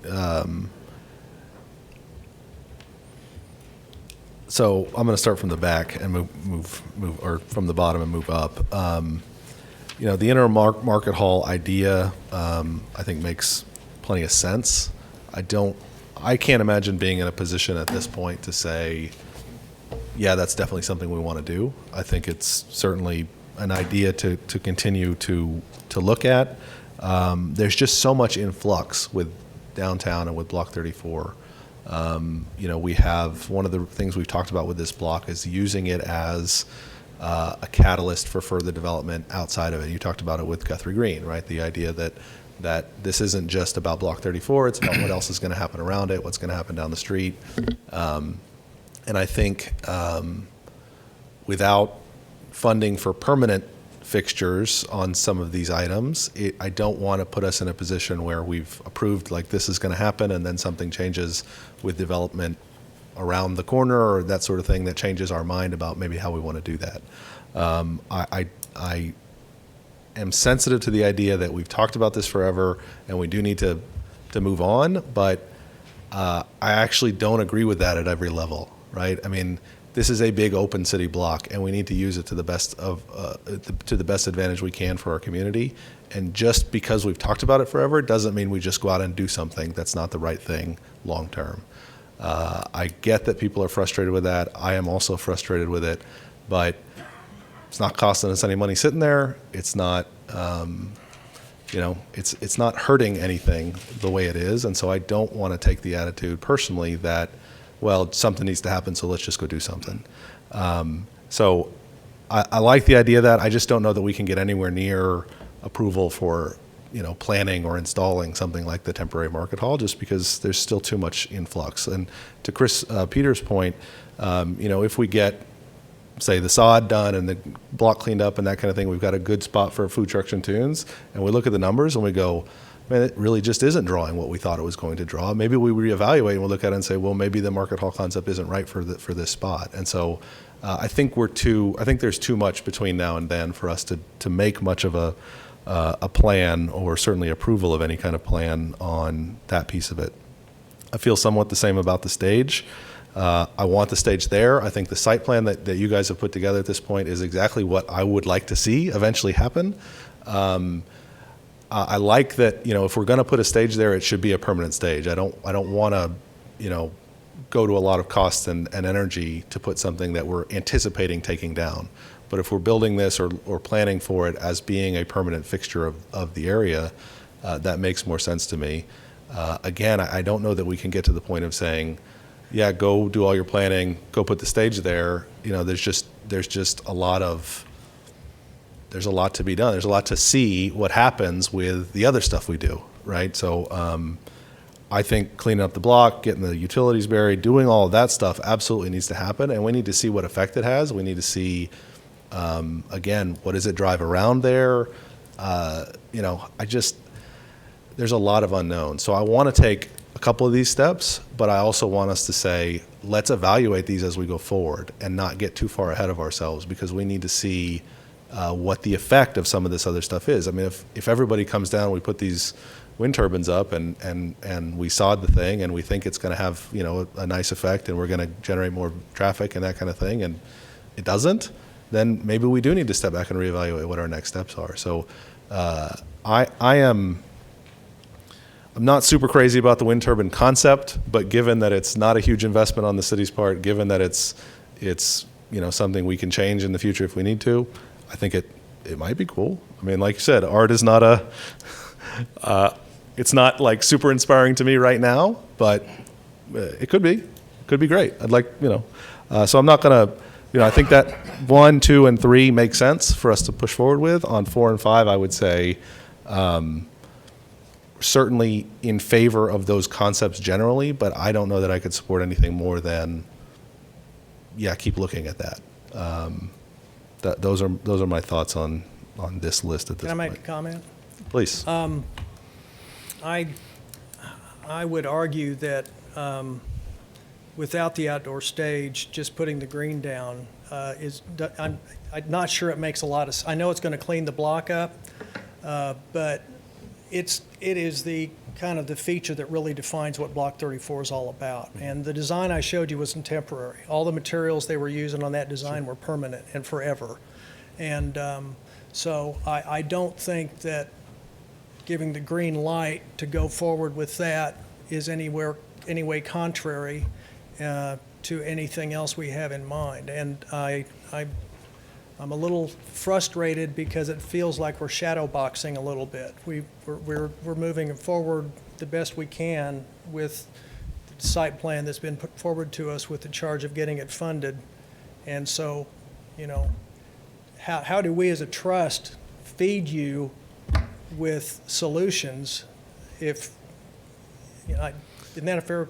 Yeah. Yeah. And I guess the difficulty I'm having with it, Jim, is just this idea of what exactly we're giving you approval to do with a stage at this point, right? I mean, there's a design, there's all kinds of stuff that I think we would need public input on. We would need to, you know, so this idea of approving a plan to install an outdoor stage is premature at this point. I mean, absolutely, I want an outdoor stage there. Absolutely, I want you guys to move forward with designing that and trying to fund it, and assuming that it fits and it works and everything happens, you know, within the year that you're, you know, suggesting it will take. I can't see why we wouldn't. But at the same time, I mean, I don't think we can give any kind of blanket approval to a concept or a building of something that there are so many interim steps before that would happen. So I guess that was my question before about what is it that you actually want us to approve at this point? Because I mean, I can't sit here today and say, yes, please go build whatever stage you guys come up with. Upon your review, so if we put together a funding plan and we have a stage, is it the formality of bringing that design to you for approval? I don't think it's a formality. I mean, I think there's some steps there around you know, the design and necessity and all that kind of stuff. So I mean, I don't know. Maybe I'm not making sense. Maybe the rest of you guys feel like it does make sense. But I guess I'm not comfortable with the idea of saying we're going to approve the installation of an outdoor stage at this point in the process. And I think that's the biggest thing. I've circled those two words in phases 4 and 5. 4 says approval of plan to design and install an outdoor stage and associated landscaping in northwest corner of Block 34, et cetera, et cetera. The and install is the part that I have kind of a bigger problem with as well. And not that I have a problem with this. I think this is a heck of a start. I really do. I mean, it's hard not to get excited about this. But even in the presentation, there were some things that were not quite decided on yet. Like, for example, the retaining wall behind the stage. There's some question about height on that. You know, there's just some specifics that need to be cleared up before, you know, I kind of agree with this, before I personally would say, you know, carte blanche, go for it. All right. You know, same thing with the market hall. You know, there was some question about, do we use a 50-foot building versus a 73-foot building, crests at 30 feet versus 34 feet? I mean, these are all things that need to be decided, not only, you know, for my comfort level personally, but there's also, you know, issues as far as, you know, zoning and things like that when you're talking about buildings that get to that height. And I think before we just say, yes, install it, there's a few more specifics that need to be addressed before we just say, you know, yeah, go for it. Like I said, I'm absolutely blown away on the work that's been done here on the students' part, on the part of the Block 34 Trust. We would be nowhere near as far along on this if it weren't for you guys. I mean, like you said, we'd still be talking about this 2025. We'd all be, I mean, maybe not all of us still sitting here in these seats, but we'd still be talking about it. The work that you guys have put into this is admirable and is quite frankly very impressive. And I agree, the first 3 phases on this make perfect sense, and I think they're actually ordered the way that I would order them. The 4 and 5, the only 2 things that there's 2 words that I would take out of each of those, and those 2 words are and install. You know, as far as approval of going further with further design and kind of sealing up some of these questions as far as, you know, sizes of buildings, height of retaining walls, that kind of thing. I think those things kind of need to be sewn up, and we have a better overall, vision of what that finished product is going to be before, I would feel comfortable saying, yes, just go ahead and install it. And if that takes one more meeting, Okay. so be it. So if we took out the word "and installed" on those two sentences, can we do that, John, and get approval on that? Well, it's up to them whether to approve it. Well, I didn't know what the options are. You're the, you know the. Taking out and installed, you can certainly take that out if that is the way you want to go with this. I actually kind of have a different viewpoint. Let's hear it.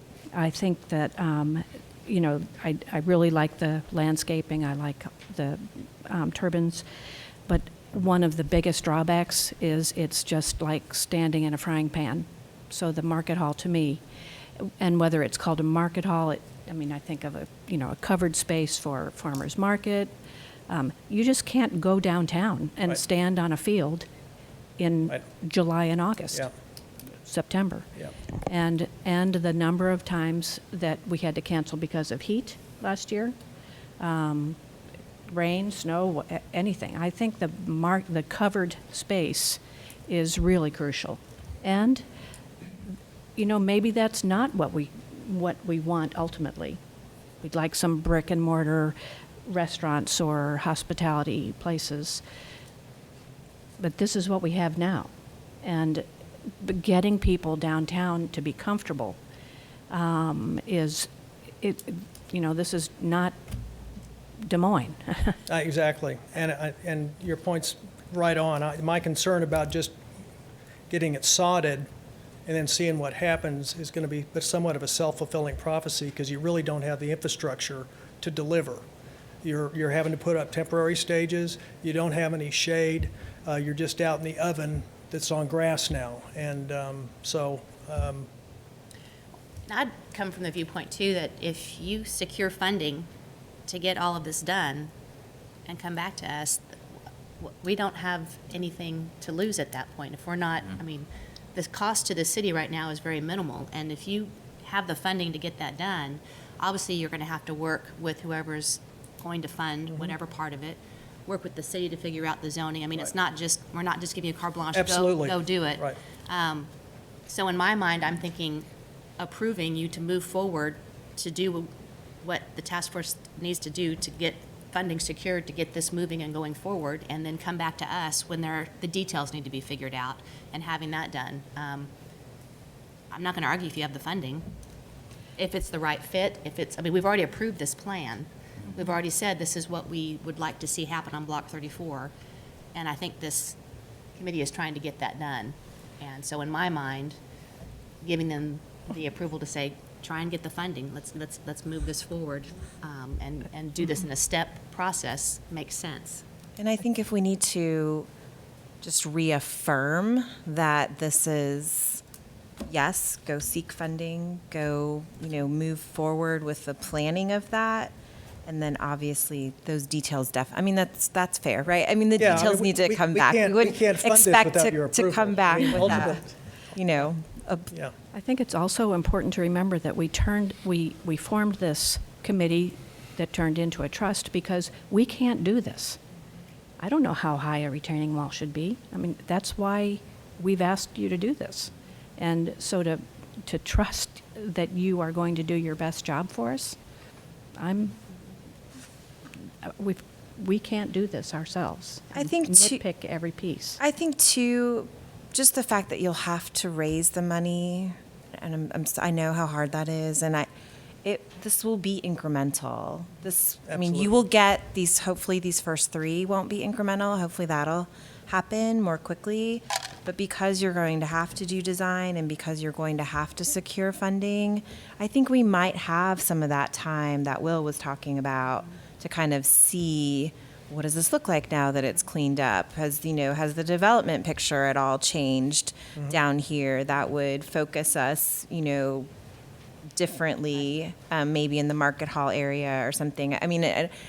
That's quite a bit of money, even though it's not as much money as it could be. And I wish you the very best of luck raising money, but I know it doesn't happen overnight. So Start somewhere. Well, I guess that sort of brings my question up, is just this idea that, yeah, circumstances may change over time. I mean, and we may decide to do something different if they do. Well, what are we, I mean, we've given approval for the installation of an interim market hall.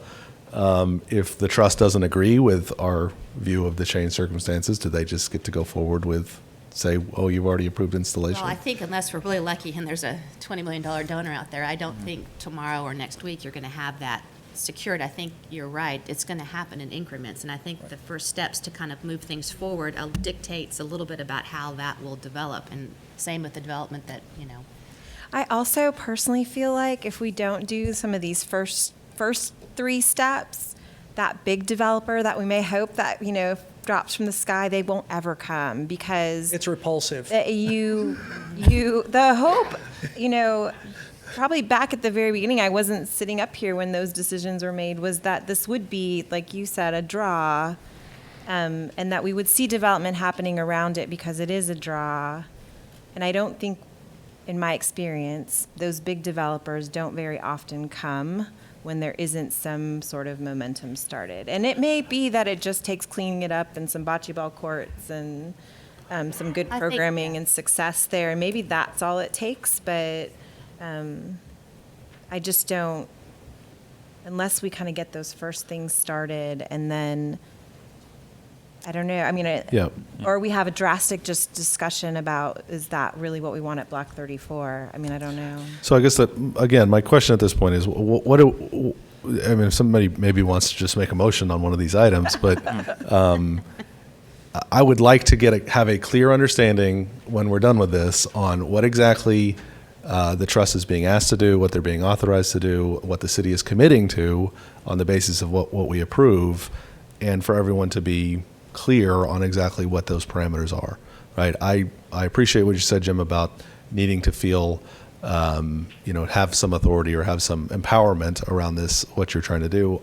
I love what you guys have done so far, too. I love what the students have done. I love the fact that you've engaged students from the university. You guys have made a great use of the available resources, which are not any, and found folks who can help without that. So I'm all in favor of that. I just want us to be clear from a council perspective about what exactly we're asking them to do and what they're authorizing them to do going into the future. So I think we should take each of these 5 individually, and I would ask, unless someone has some other compelling discussion at this point, that we hear some motions. Motion to approve item I, installation of wind turbine sculpture, light feature, landscaping, and fencing on the southwest corner of Block 34. Second. Before we vote, I am going to ask one question here about the birds, and I did have questions from other OSU professors around a study or some question being done around, what effect this would have on wildlife in the area. And they do often, I know the larger wind turbines, they do avian studies for those. There's folks that can I'll do that. I mean, my son's actually a site manager for a large wind farm north and west of town, and yes, they have whooping crane studies, and we're not actually in the fly path for whooping cranes, but I'll chase that down. Yeah, I would just ask at this point that you at least We'll reach out follow to up. folks there Sure. and ask about that. Okay? So we have a motion and a second to approve item I. Please vote. With a vote of 5-0, that item is approved. Item 2. Motion to approve item 2. Second. We have a motion and a second to approve item 2. Please vote.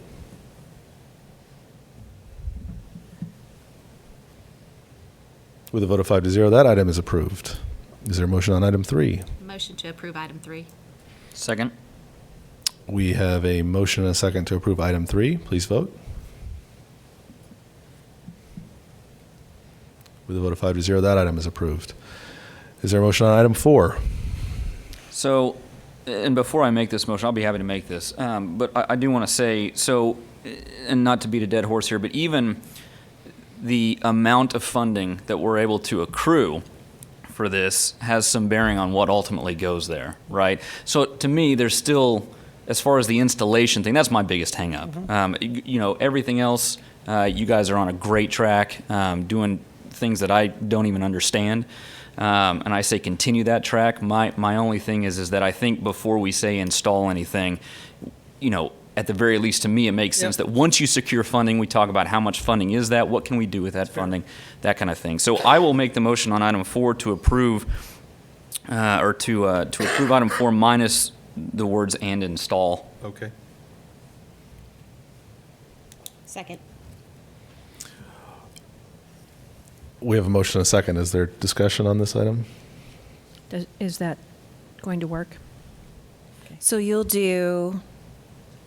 get the design, we'll understand cost, and then we'll go from there. Yeah, and then I guess the idea would they bring a final sort of design plan back, and that gets approved to be built. Yeah. Okay, so there's a motion and a second for approval of item 4 minus the words "and install." Please vote.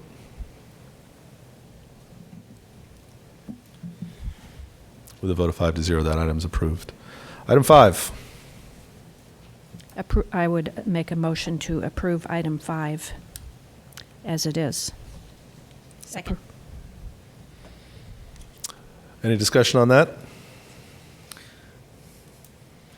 I would just say again that what ultimately goes there, at least in part, is affected by how much funding we can secure for this. I would be in favor of, once you secure funding, maybe presenting that to council as far as to how much funding that is and what can we do with that funding before I would feel comfortable saying install anything. I do kind of agree that it's, again, that same idea of design, cost, looking at what funding you could bring in associated with those costs. It seems like checking in at that point is a reasonable idea. The dilemma, and I don't know, it's always a catch-22, is that if you get a serious donor and they're willing to cough up the $500,000 to do this, you say, but wait a minute, just wait, I've got to go check with the council and make sure they like the design. But couldn't you come in? Well, just have to do that. That's fair. I think that's fair. But you could. I mean, The answer would be yes, It first seems of like all, you and could then- do the design and understand the costs and come and talk to us even at that point before you. I mean, you'll need to know that before you go to a donor too, right? I mean, a serious donor is going to say, "Show me what the itemized costs are for these things." Okay, so we have a motion and a second on the item as worded. This is going to test my parliamentary procedure skills. If someone wanted to modify or amend that motion, they'd have to move to amend the motion, correct? Yes. So I will make a motion to amend the motion. Is that right? My amendment would include removal of the words "and install." Is there a second on that motion? I'll second that. Second. So you take a vote on the amendment first. So we have a motion and a second on the motion to amend Vice Mayor Darlington's original motion by removal of the words "and install." Please vote on the motion to amend the motion.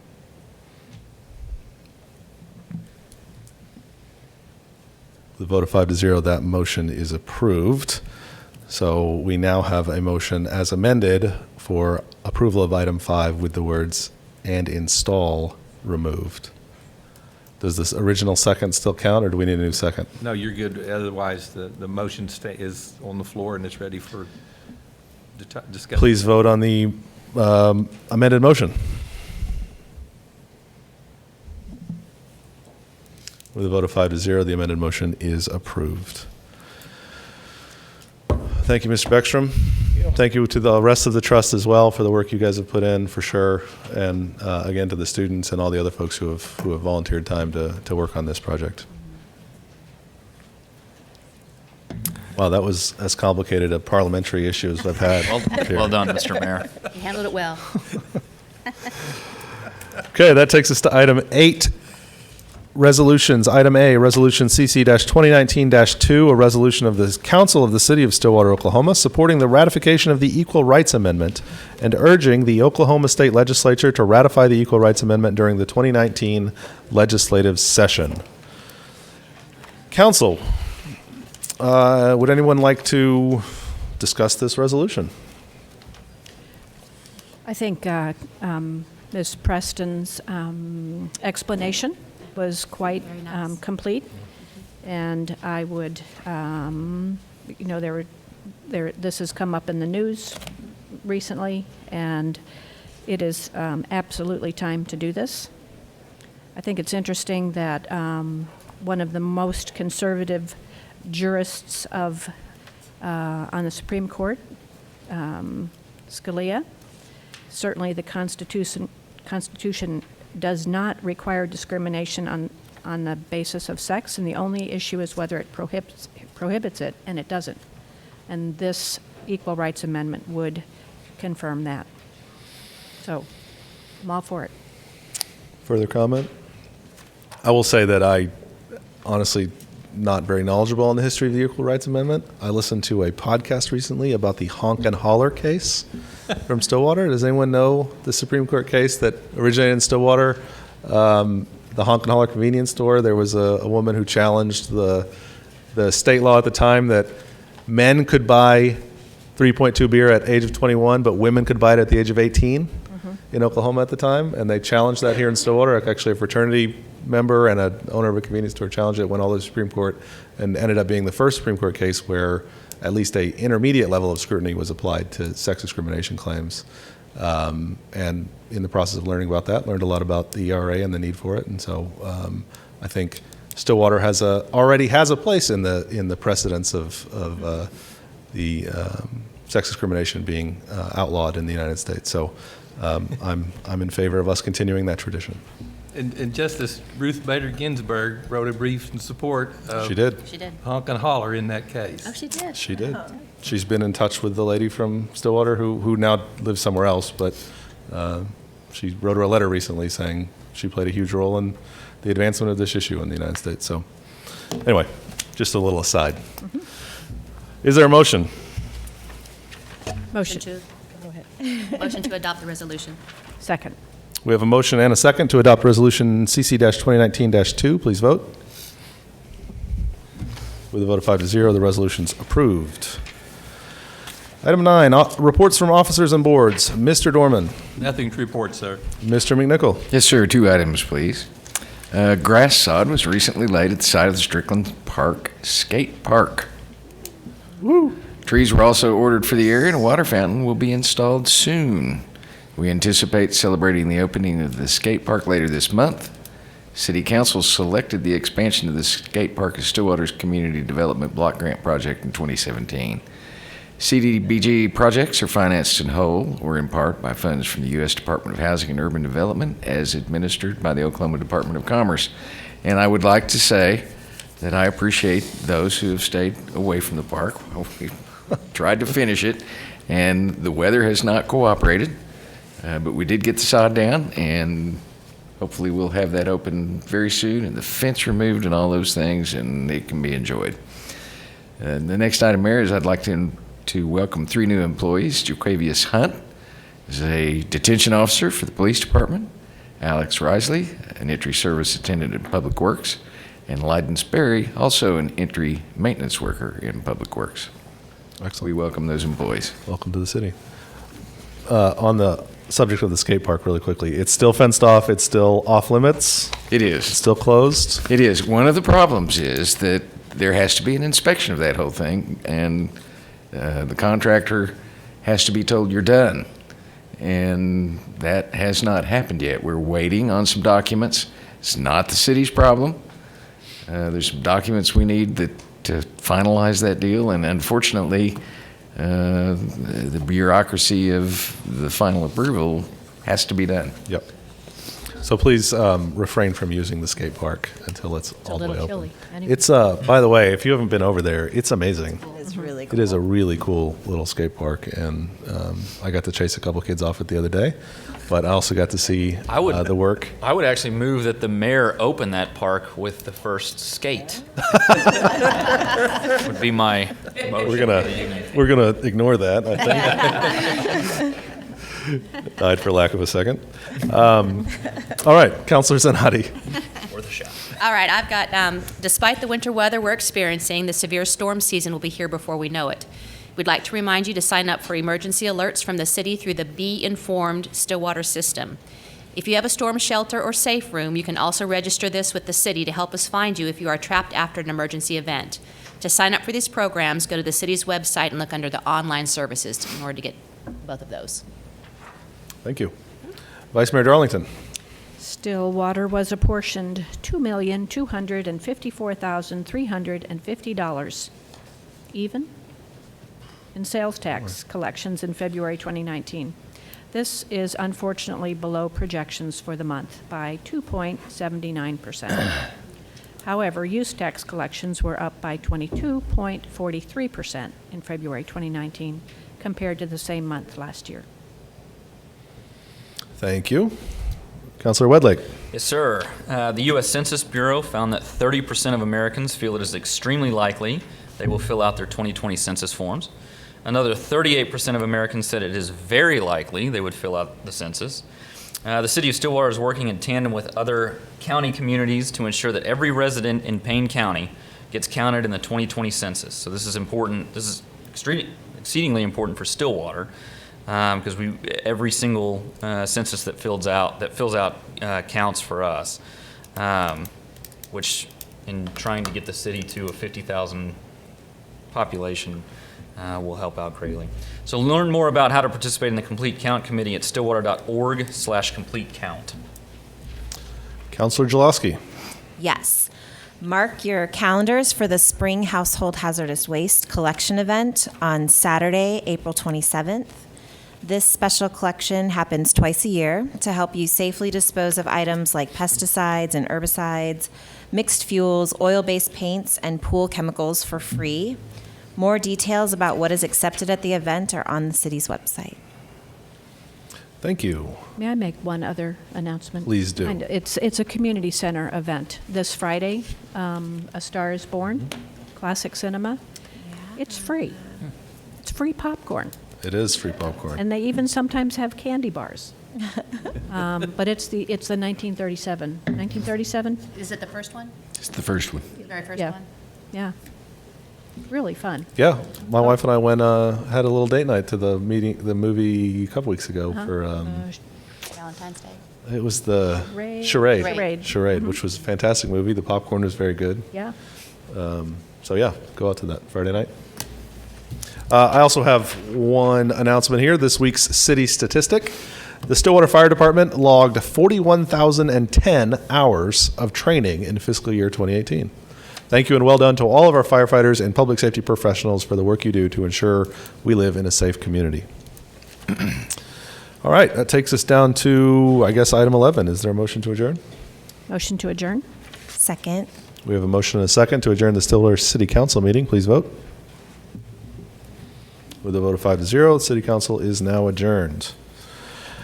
Takes me to the Stillwater Economic Development Authority meeting. I will call this meeting to order and ask the trustees for questions, comments, or motions on the consent docket. Motion to approve the consent docket. Second. We have a motion and a second to approve the consent docket. Please vote. With a vote of 5-0, that consent docket is approved.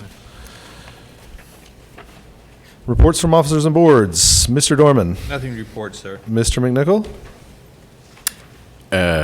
Mayor, we need to go back to general items, or general orders, I believe. I skipped SUA and we're on SEDA.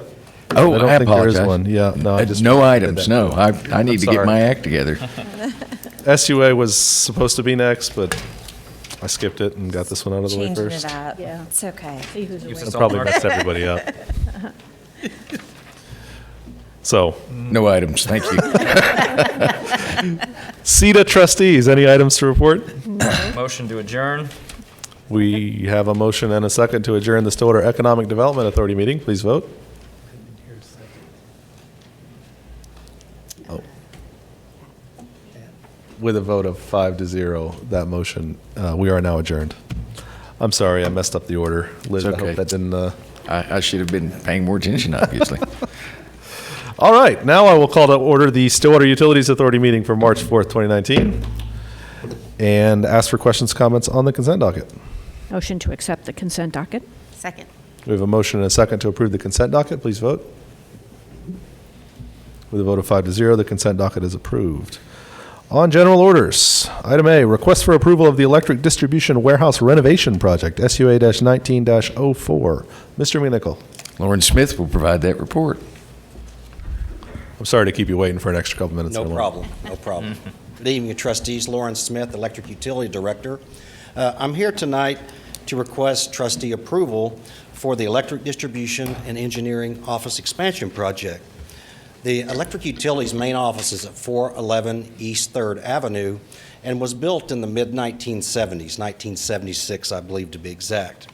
It was designed to provide office, meeting, warehouse, and parking space for the distribution, engineering, and administration staff of the electric utility. Since the building's original construction, the utility has grown considerably since 1976, and this is why we're here tonight asking for this expansion so we can allow our staff to have adequate space to work and efficiently to get their jobs done. Staff received 3 proposals for the project, which includes architecture and engineering support, bid support, as well as construction administration. After an extensive evaluation by staff, it was determined that KKT Architecture was the lowest and responsible provider of the quote to provide these services. We project that the project will be in 3 phases, with phase 1 and phase 2 being done concurrently, and then phase 3 to follow. During the project, exterior updates will happen around the front of the building for the flower beds and whatnot to kind of touch that up and clean that little area up. Funding for this project has been budgeted and is available in the Electric Rate Stabilization Fund. Staff is seeking approval to proceed with the project that is estimated to cost approximately $335,000. Trustee approval of the project will authorize staff to proceed with the architect and engineering services required, and then one more bid will follow for all the construction services that will house all the equipment to build the renovation. The engineering cost is estimated at below the $50,000 administrative limit, so that's why we want to move forward with that first so we can get all those things in place, and then we'll be back to get approval on the bid for construction. So with that, I have a recommendation that the trustees approve the electric distribution and engineering office expansion project. And I'll be happy to answer questions, and I brought the experts behind me, the engineering staff that really worked hard to put this all together, if I can't answer. I'm happy to see the redoing the building. I'm particularly interested in the outside, and you mentioned flower beds and whatnot in the front. The whole thing outside, the back is awful. The fence looks terrible. Okay, did you say the back, ma'am?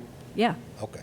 Yeah, I mean, it's the whole property, and it's really hypocritical for us to expect other businesses and homes to look decent when our own property does not. I would love to know, I really like things in budgets because then you know it's going to get done. You bet. So, I don't know what your landscape plan is. Okay. We could certainly put a plan together and come back if that's what you'd like. I think I would lead maybe a little more direction on exactly what we're talking about. Well, I know your first 50,000, you want to get going on this. And, but a plan to update the building should include the outside. All four corners of the outside? The whole property, I think. I don't disagree. Comments? Questions? I would agree with you. Lauren, this is, the building has not been, nothing's been done since 1976, is that Right, to the correct? So this is exterior, not there's- the exterior and all of that. So I don't think we're wanting to see exactly how many, I mean, I don't want to speak for you, but we don't want to know 3 trees and 2 shrubs and all that. But I think we would just like to know that if we're going to invest in improving the building, that the outside and the exterior has a plan too, as far as. Well, I mean, a plan would say 3 trees and 4 flower beds, but something that really does capture and puts a dollar figure on what you're expecting to do. Okay. Prior to moving forward with the interior work? No, I think, No, just part of the plan. I mean, it would just be part of the proposal.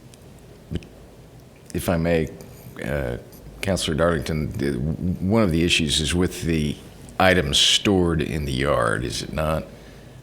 Well, I know you have to store things, so have a nice fence or some good landscaping that makes it look decent. Mhm. I mean, just drive over there and look Right. at it. Sure, absolutely. So are you suggesting that we vote on this plan and then also request that they make a exterior landscape improvement plan for this property? Mhm. Yeah, there wouldn't be a reason to keep this from moving forward. Absolutely. Thank Is you. there a motion in that request? Yes, that's a motion. So I think we have a motion to approve staff recommendation on this item. Do we want to make those separate, or do you just want to, does that even need to be in a motion?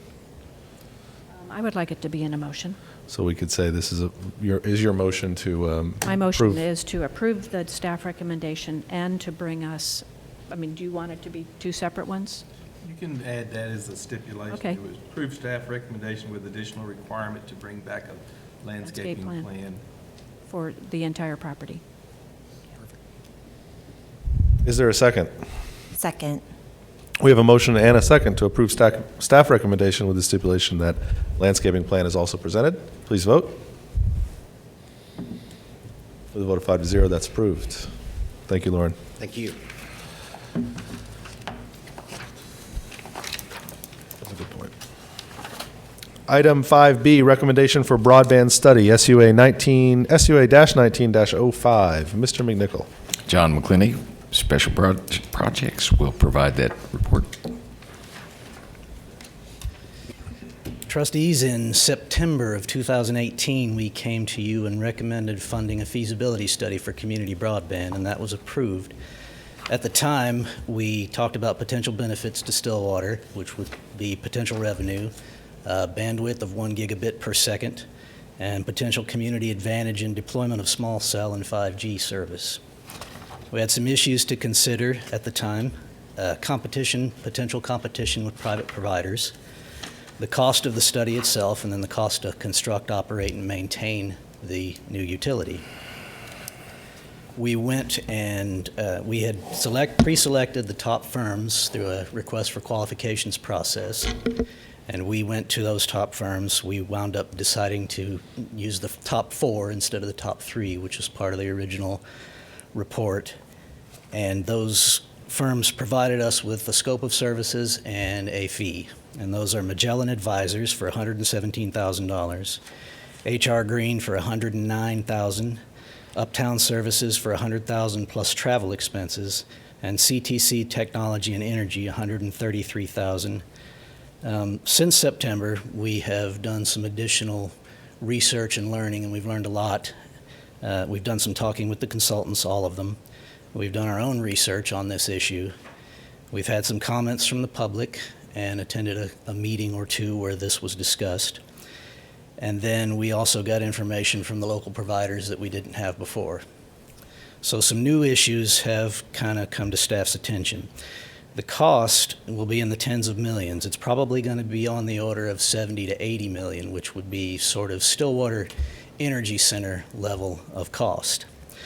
The potential revenue is speculative even with the feasibility study. When the Energy Center was decided to go forward with that, there was a well-defined revenue source that we could base a bond issue on to build the Energy Center. With this, we don't know what the revenue is going to be. We can make some good projections. We can make some projections with the feasibility study, but they won't be any more than projections. Stillwater really isn't underserved. This was something that we thought was true at the time that with further investigation, we found out we're not. The other communities that we looked into further were mostly rural, and they had limited to no alternatives. That wasn't always true, but that was the case for the majority of them. There really doesn't seem to be an unmet public demand for gigabit service. A lot of the service that's currently available is providing what people need and want right now. So the current and future need appears to be being met. The other thing that we looked into was 5G technology is just around the corner, and that's a concern in terms of the potential impact on revenue if we went forward with this utility. And then there's also always the potential for some unknown technology that would also impact the service as we go forward. And with the rate that this type of technology is changing, we could wind up building a network that is outdated by the time we're ready to roll it out. AT&T actually does have a small cell plan going through the development services review process right now, so they're ready to start moving forward with the first steps in 5G, and that could potentially affect any community advantage that we would have by moving forward with our utility. In talking to the consultants, the feasibility studies can't really determine what the impact of those technologies would be. They can do stress tests. We can say we want to know what would be the impact of a 30% decrease in revenue or a 10% increase in costs, or what the impact of certain regulatory changes would be. But they can only make projections based on the inputs that we give them that we want to see. Alternatives for moving forward would be to proceed with the study. If we do, we recommend that we proceed using Magellan Advisors. The top four were so close to each other that we really couldn't make a determination that any one was better than the other or incapable of doing the study. They were all equally good. Magellan, in our discussions and conversations and interactions with them, just seemed to be a better fit for Stillwater. So that's really the only distinction that we could make in terms of which one could do the study the best for us. Another alternatives do not proceed. The feasibility study, we know it'll provide additional guidance. There's no doubt about that. We just don't know that it'll provide enough additional guidance to make this worth moving forward with. The staff sees a significant financial risk. We don't necessarily know that there's a need for a 1 gigabit per second service at this point because it is provided locally, and I'll get into some of the options. Then we're concerned about the potential game-changing technologies like 5G. There are ample broadband alternatives in Stillwater. AT&T provides gigabit service for $90 a month. Suddenlink provides it for $85. We know that Chickasaw provides 1 gigabit and greater speeds. We weren't able to get the costs on that in time for this report. Our recommendation at this point is that we do not proceed with the feasibility study. Nothing inherently wrong with doing the feasibility study, but we think that we have enough information to recommend that this isn't something that we should go forward with at this time. And I have also people here who can answer questions that I can't answer. We'll open it up for discussion. Thank you, John. Trustees, questions? Well, and that's, when we're talking in the realm of technology, this is, of any industry, probably one of the most rapidly changing things day to day. And that was always kind of a question in the back of my mind. If we go forward with this, we develop this beautiful gigabit per second network at the tune of tens of millions of dollars, and then by the time we get it implemented, there's 10 gigabit gigabit-per-second networks out there, right? So, I think that it was definitely worth proceeding, looking at this, seeing if this was something viable for the city to do. But the last thing in the world I'd want to do is compete with private entity in this, industry. It's changes every day. And it was worth looking at even in terms of just going through the RFP process, because we learned a lot in the 6 months or so that we've been working on that. Right, yeah. And just so we're clear, the 5G technology that's being rolled out by AT&T now is gigabit per second. I'm not sure what the speed is, but I know that well, Brad can probably. Mm-hmm. So we're talking about things that are being rolled out right now by private industry that would at the very worst match what we're talking about implementing in terms of broadband speed.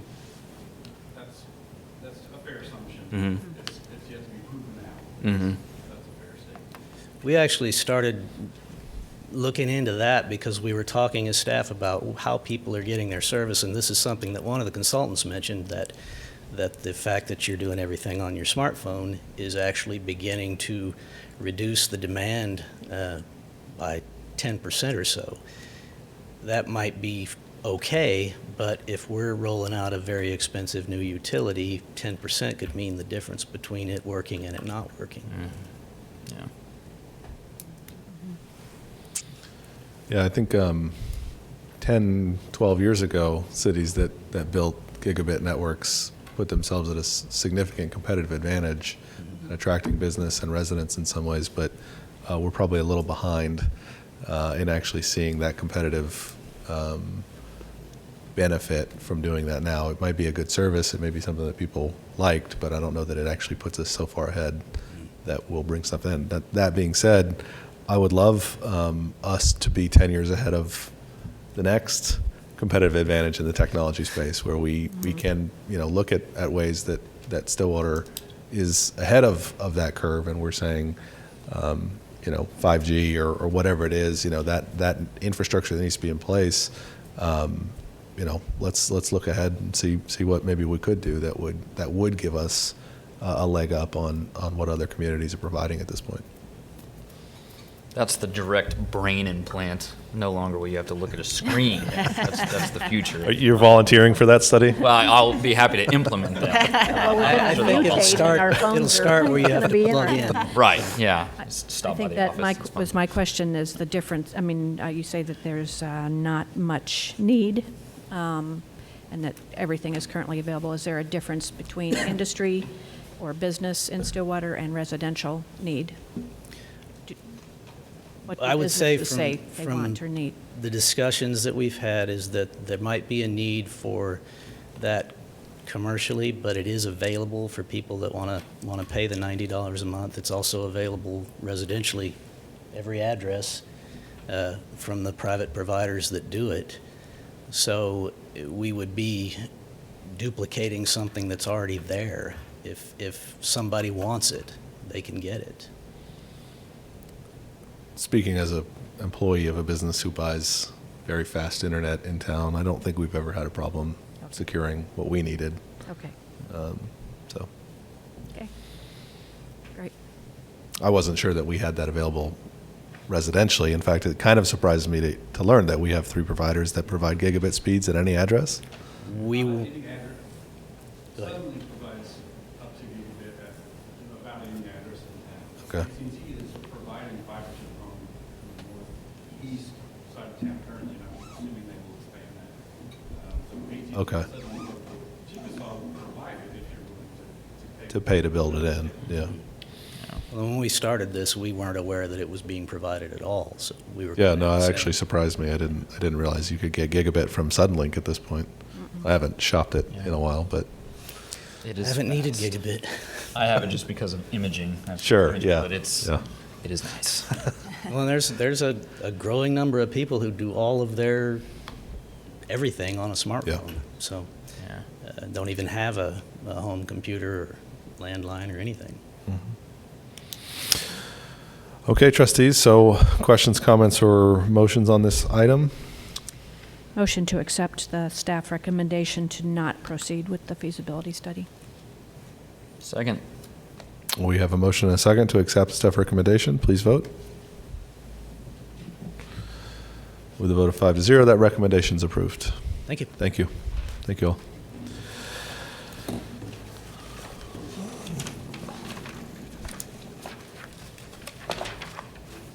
I think that takes us to reports from officers and boards. Mr. Dorman. Nothing to report, sir. Mr. McNichol. No item, sir. Trustees, No, is there a motion to adjourn? motion to adjourn. Second. We have a motion and a second to adjourn the SUA meeting. Please vote. With a vote of 5-0, we are now adjourned. Thank you all.